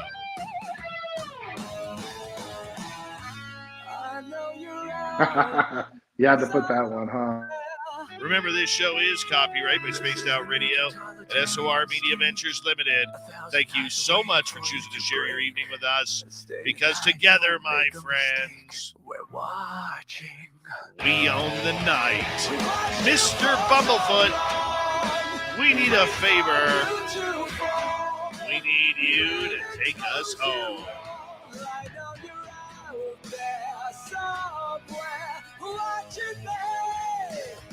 Yes, the Woo train has docked for the night. But soon, my friends, we shall ride again. Your seats are always available. Your tickets never expire.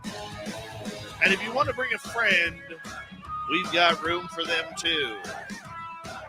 Good night.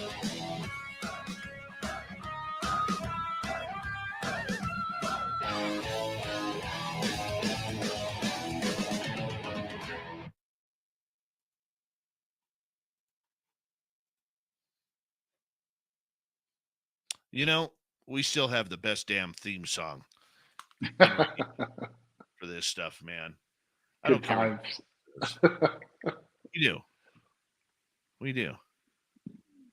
I hate having to be professional. I like it when I can show up and be the village idiot. Making me be a professional sucks. But you're really good at being professional. Don't tell anyone. You'll ruin my reputation. I know. I know. And I'm sorry. This was my outlet to be a jackass, and now it's like you're turning me back into corporate. No. Hey, you're still allowed to wear your blazer and your while wearing your boxer shorts at the same time. Nice. No pants dance. Mm-hmm. You got that right. We still You have got 2 or 3 stories to go. I want to do another UFO report. Let's go. We're done, though. I know, I'm joking. We're done. But I'm sure the audience would have some questions for the Gee. Yeah, you guys got questions? I don't know. What'd you guys think, chat? Did I do that? Did I do Tim justice? Did I do Timmy's job okay tonight? I thought you did great, dude. I just don't want to. I did it for Tim. It's like I don't want to violate his. I don't want to make Tim. The UFO report cannot be a joke. The UFO report needs to be valid. So we can't joke too much, which is the opposite of my tendencies. Mike Bothwell wants to hear a good EMT story. EMT or paramedic story or medical? I don't know. Whatever the hell. I'll tell you a story. Here's a story that's funny, and I've told this story 100 times in different ways. But so one of my jobs, I'm basically an operations guy, like crash retrieval, medical, pick people up that crash kind of guy. That's basically how I started. Then I moved up into different things. So I have a lot of field experience of like, hey, that crashed, jump in the helicopter, go get the pilot or spray wax on whatever crash kind of thing. That's my history, just so you guys know. More than once, but this one particular, we had so like people train in different places, different JSOC, SEALs, Delta, whatever. They're training all over the place. And sometimes when they have a mission, they train with special assets that they're like, even they don't know what they are. So they show up, they're cleared, but they're like, hey, you're going to use this cool little thing, whatever it is, and you need to train with it before you go use it for your mission. So like then we would support them and like have their backs in case they got hurt, whatever, while they're learning how to use the stuff. And I had one, it was like right around Christmas time, and there was this crazy mission going on. And this guy was like Delta or something hardcore. And so we're watching. I'm there for the asset, and then I do medical because I'm a medic, or I was, to clean up whoever gets hurt while they're learning how to use it. And we're talking, this dude's got like 16 combat missions in Iraq, Afghanistan, Silver Stars, like whatever, you name it. And he gets messed up. His leg gets super messed up. He's on a mountain, which is already a pain in the ass because when you're in a Black Hawk and you're trying to pick somebody up on the side of a mountain, those pilots are so damn good. Anyways, we get him in the thing, and I'm doing my thing. And this guy's, again, for all intended purposes, one of the baddest men on the planet. And I'm like, hey, I'm going to give you an IV. And he's like, I don't need an IV. I don't need an IV. And I'm like, why? And he literally couldn't watch. He had to like turn away. I'm putting an IV in his arm. It was just one of the, and I'm like, dude, I'm going to tell this story. He's like, I don't care, man. I hate needles, bro. I hate needles, bro. He kept saying it. This guy will shoot you in the face while driving 70 miles an hour in a Humvee and not go eat dinner when he's done. But he couldn't handle a needle in his AC in his arm. So yeah, there's a bunch of funny stories like that out there. All right, question from Paramarv, who is asking, when you were talking about the ladies in Brazil, you didn't think it was aliens. Are you suggesting it was my lab? No, that's completely out of the question. For starters, my lab, to my understanding, doesn't exist in other countries. I mean, it might at some small level. I'm sure there's some conspiracy around that. But no, we're talking about, and here's the thing, the ladies in question were ages 16 to 20. So we're basically talking teenagers that witnessed this. So could they have been wrong? Absolutely. But unfortunately, in those situations, you just don't know. No, but this was not a My Lab situation. The only American involvement was the air traffic controller for Brazil talked about they did not file the correct flight plan. It was approved last second by his supervisor, and these helicopters landed, picked something up and left, and nobody checked, nobody questioned it. And that was the end of the American involvement in that scenario. that we know of. Well, I mean, we could have it. We have CIA and SOF everywhere, so there's literally no third world country that exists where we don't have a team, like a go team, anywhere in the world right now. Like if we wanted to, they would all die, but I'm pretty sure they could get Putin. Like I'm like 90% sure if they wanted to or had to. Like we have that capability everywhere in the world at all times. It's pretty cool stuff.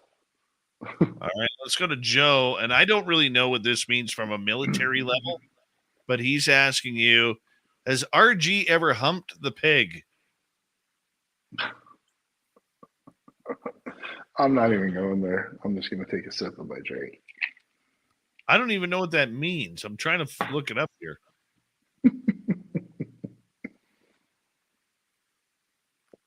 I'll leave you to your research there. All right. Let's just figure this out. Oh, okay. It was an M60 machine gun. Yeah, I was not. So let me clarify one thing. I've shot a lot of guns because my friends had them, or I was deployed, or I was working. Like I literally showed up to one. I'll tell you guys this one contract I did, and I show up like top secret SCI, all that stuff, right? And I show up the first day, and I'm like, "Hey, I'm here to do this recovery for this asset and do this and this." And the guy's like, "Hey, man, we got these grenades and they're like expiring. You want to throw some grenades?" I was like, "Hell yeah!" They came literally from the armory. We just throw grenades into the desert, like no, the most random stuff you would ever. I'm gonna write a book, and no one will believe it, but whatever. It's crazy, dude. Some of the things I've seen. But no, I've never actually had to carry weapons in the combat. It's always been, yeah, I've been shot at and done whatever, but it's not related to me being in that role. It's always been like somebody trying to kill us and me running away as fast as possible. You're a Letting big the- too. I am too big. I'm surprised you didn't go all Forrest Gump and take one in the ass. Ooh, yeah, I don't know about that. Even hemorrhoids scare me. I don't know if I could take that. All right. Deb wants to know, what song will Random Guy and Dave be singing together for karaoke in Vegas? Ooh, that's a good one. There's only one song to sing, and it's not Bette Midler's The Rose, because that's for every drunk lady in the karaoke area. What about Lightning Crashes by Live? No. I'm thinking Men Without Hats, Safety Dance. Wow. You're Canadian as hell. Yep. You never go wrong with it. If you get me more than 8 drinks, I'll do Black by Pearl Jam and I'll get dragged off the stage. All you have to do is bark like a dog and you sound like Eddie Vedder. Just saying. Right? All right. Blue Cruise was a random gee. Did you ever function as a flight line operator in the Air Force? As a what? Flight line operator? No, I wasn't CCT. That's combat control. Those are the people that call in airstrikes for the Air Force. They're usually embedded with the Army, forward operating. I didn't do anything cool. So here's the thing. When I was in the Air Force, it was just a 4 and out. That job was a very average job. What it did was gave me the contacts to get the jobs that I got later. And what's interesting is I never worked for a 3-letter agency like people talk about. Like I got friends, as you guys know, all the other 3-letter agencies, but I've never been employed by a 3-letter agency. Every single time, and this is why I kind of know these things, I was under contract by a private company to do crazy stuff. And it was way crazier than you do when you're active duty, like way crazier. That's the only way I can. So like that's why I'm like, if this stuff exists, if there's UFOs and aliens, it's not military. The contractors have it because they can hide it. I change companies. I'll just give you, I won't be specific. But just so you know, I kind of gave you like a rough idea of kind of what I did. I worked for a computer company. I worked for an architect company. I worked for a boat company at one point. I mean, my paychecks, my W-2s are showing like yachts. And I'm in the middle of deserts with guns and jets and UFOs. Like, you know what I mean? Like, or whatever. Like, it's just crazy stuff. And not UFOs, I mean just crazy stuff. Sure. Because UFOs don't exist. Well, they do, but not in You the alien. got aliens, random guy. You got aliens, and you know it. Like having some of them aliens. Good stuff. Mm-hmm. Mm-hmm. Even NSA guy says you got aliens. Probably at this point. How is NSA guy? We haven't seen him in a while. He's still working. He's on. I told you he's on assignment. Right. That's right. We are on. I'm not trying to overstate things.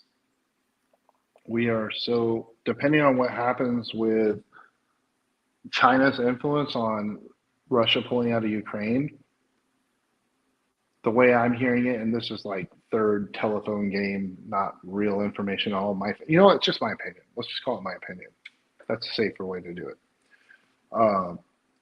If Russia's either about to go all in on Ukraine or back out, they're going to withdraw because they can't make it another winter. So you might see one more push, and if it fails, Russia's going to pull out. China's going to take all the credit for it and try to bump up their BRICS and all the other crap they're doing right now and take it as a W. If not, if Russia launches one more offensive and gets headway, then we're likely to see a move on Taiwan. And so these guys that are working three letters are trying to head that off and be like, hey guys, we're going to ruin your life if you do that. And those are basically the back channel negotiations that are going on at those levels. I'm not privy to them. I'm giving my opinion on that. Mike from here in Canada or Canada wants to know, being shot at for the first time, was it scary or an adrenaline rush? So funny fact, the first time I was shot at was Compton, California. I used to do street races in the 90s. We all had like, this is before Fast and the Furious. We all had lower Hondas.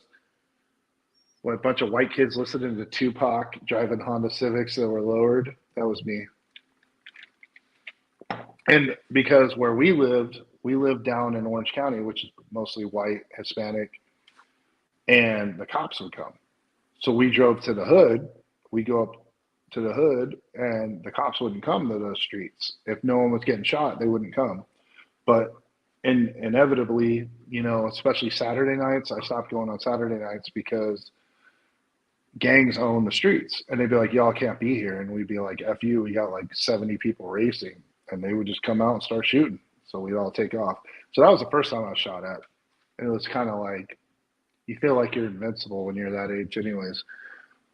First time in military, because I'm not a combatant, like I'm not a assaulter, I'm not a door kicker kind of guy. It's just kind of like, I can hear it. And it's like, huh, okay.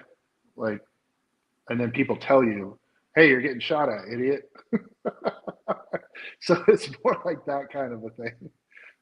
We actually had one of the first Red Horse teams from the base I was at, went into Afghanistan, the original deployment in 2001.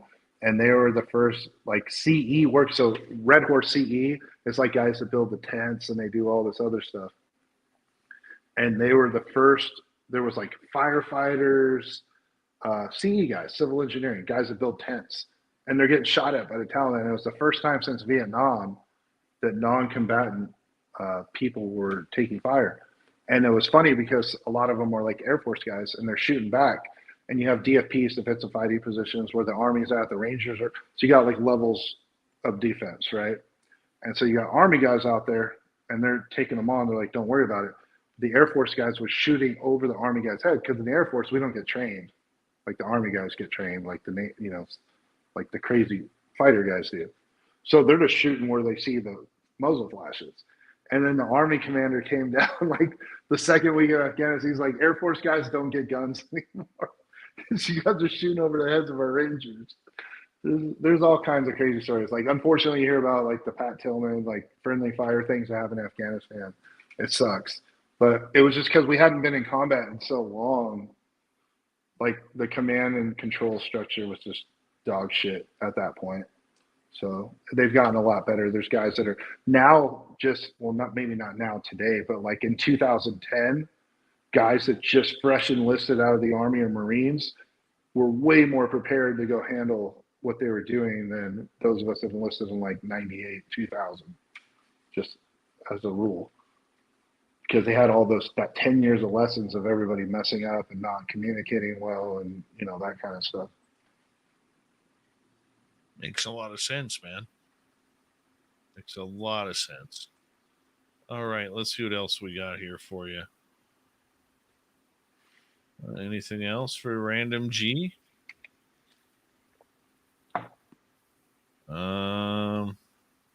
Let's see here.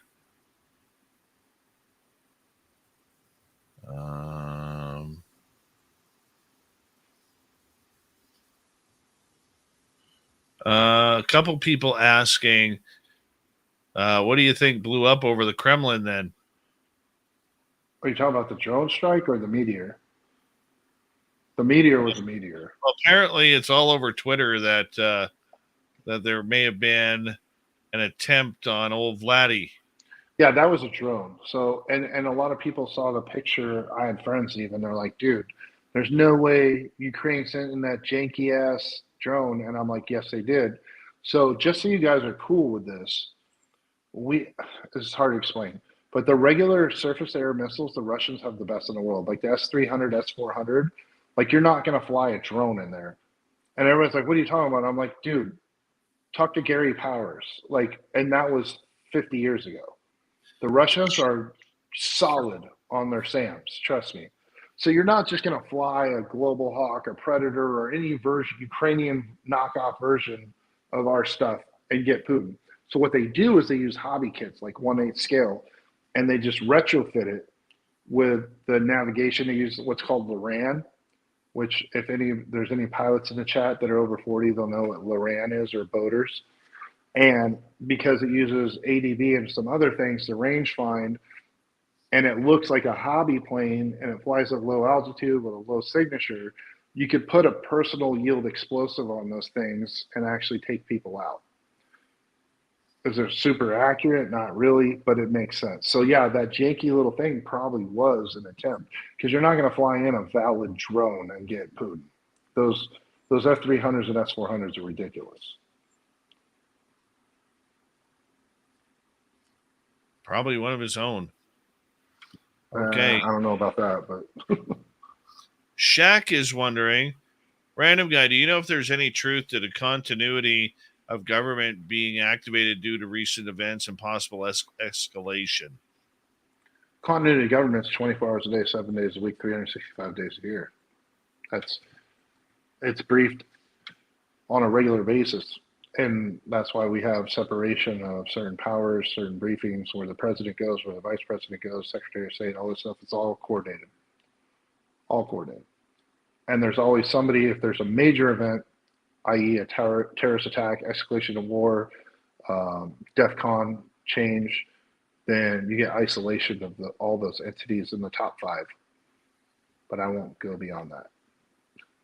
But yeah, it's a 24-hour a day thing. They're ready. Unfortunately, it's just part of what has to happen.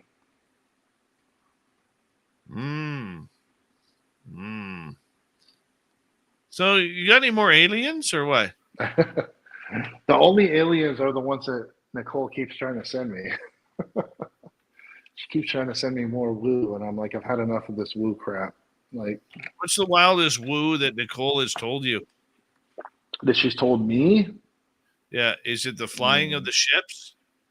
Is it the... She's careful not to go there with me because I'm a skeptic. So, like, we have a healthy relationship. You don't give a shit if you're a skeptic. You got aliens. You can. Well, no. You got so, like, can't be a skeptic anymore. Some guys have to explain their porn addiction to their girlfriend. I just have to explain my limitations on acceptance of interdimensional beings. We get along fine. I'd rather have that than some girl that's liking my IG post.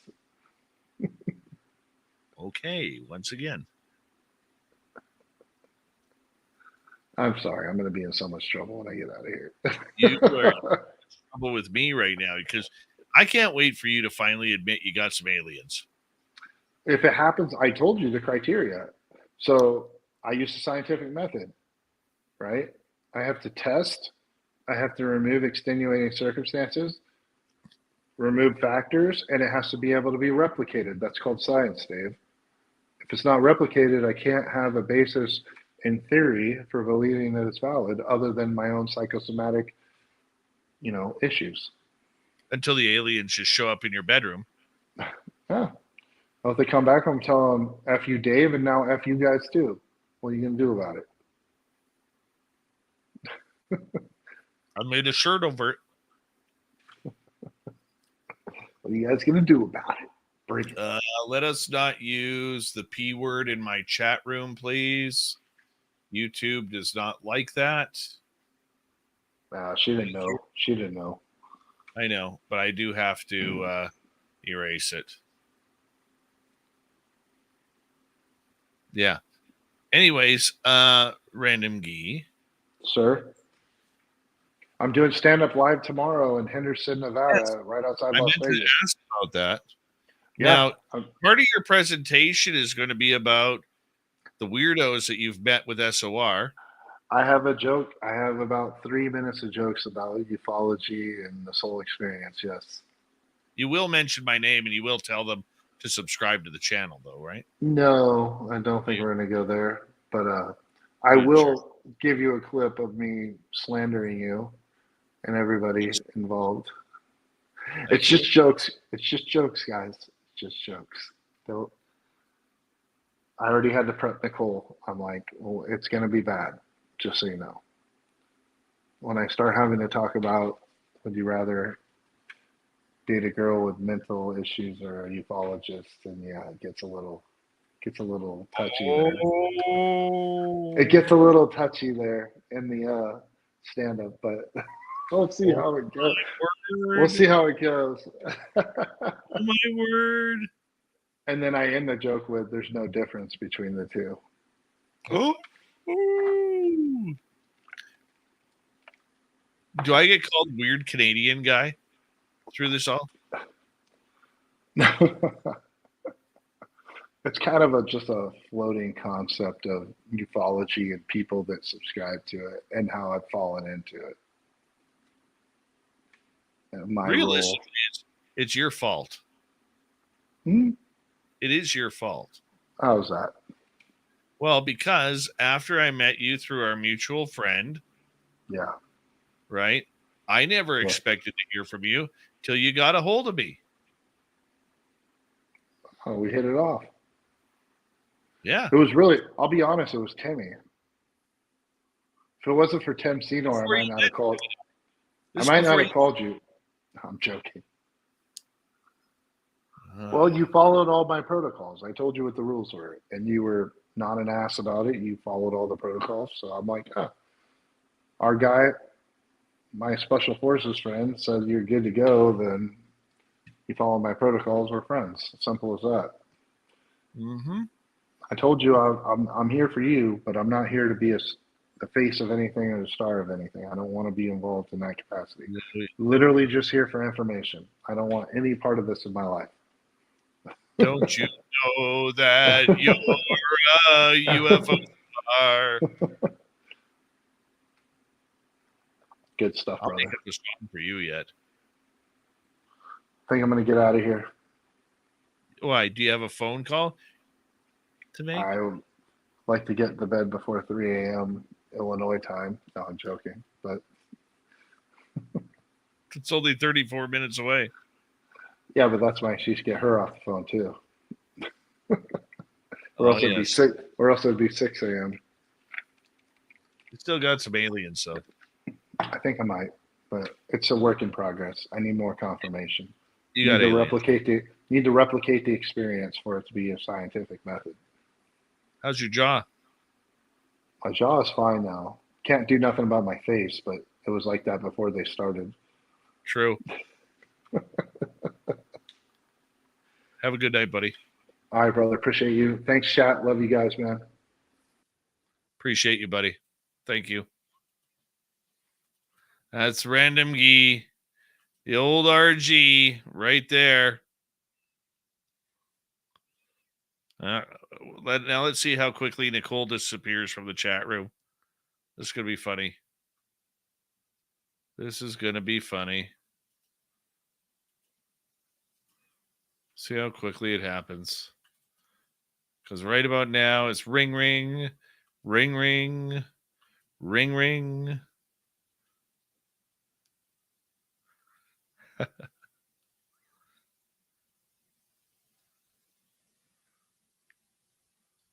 Oh. Let's see here. No, the show romance is actually quite true. Oh, Nicole, I could multitask. Look at a random guy. She left before I got off. Then here's Nicole. I could multitask, Dave.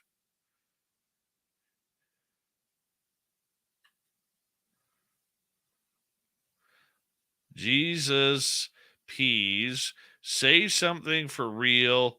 Really interested. I bet we've been talking some real stuff the whole time. I don't quite understand, but welcome to our chat room. Oh, goodness. Next time, hit that button. Son of a gun.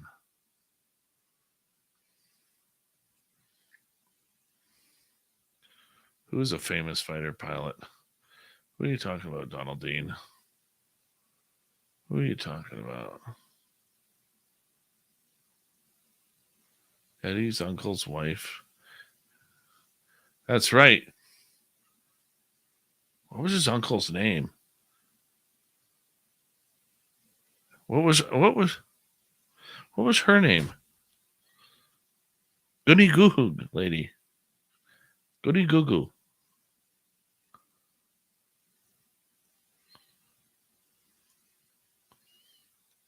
What was his name?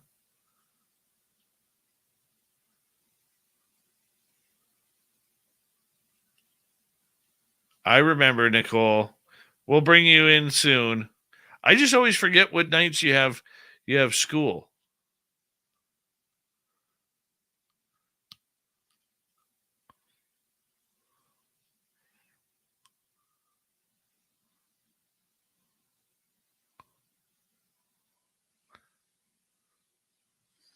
Come on, people. Eddie Murphy's delirious. Hi, Sensational Sherry. Aunt Bunny. It's Aunt Bunny. She falls down the steps. And your wife's a Gus. Gus is the name.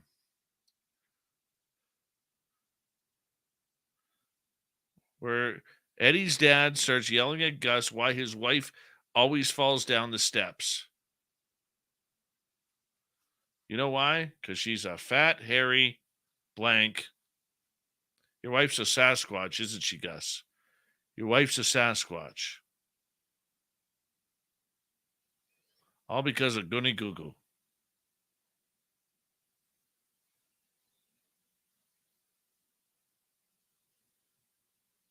John Sabe Milan, bonjour.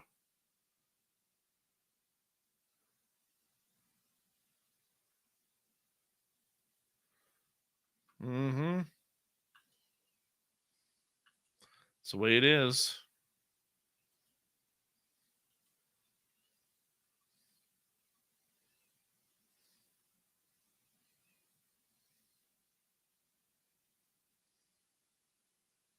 That's right, John.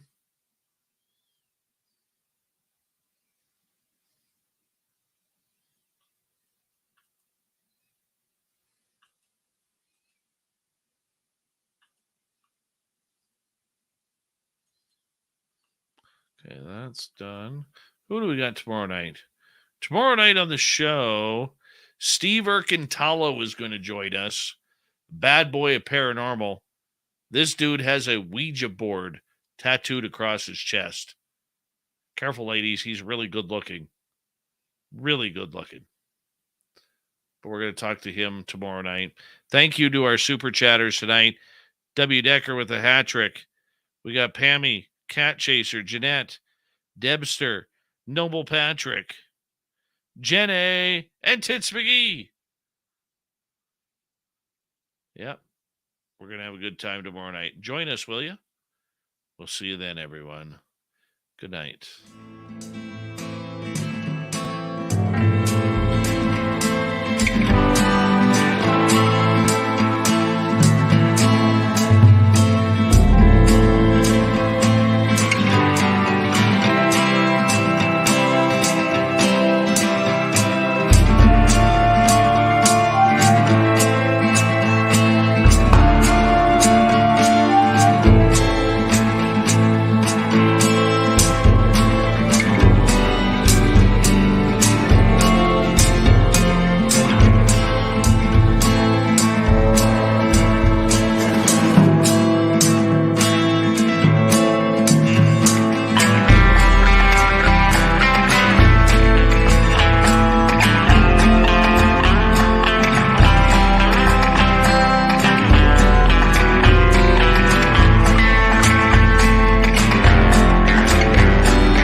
Stay healthy, my friend. You too. If you need bail money, give me a call. Always, Dad.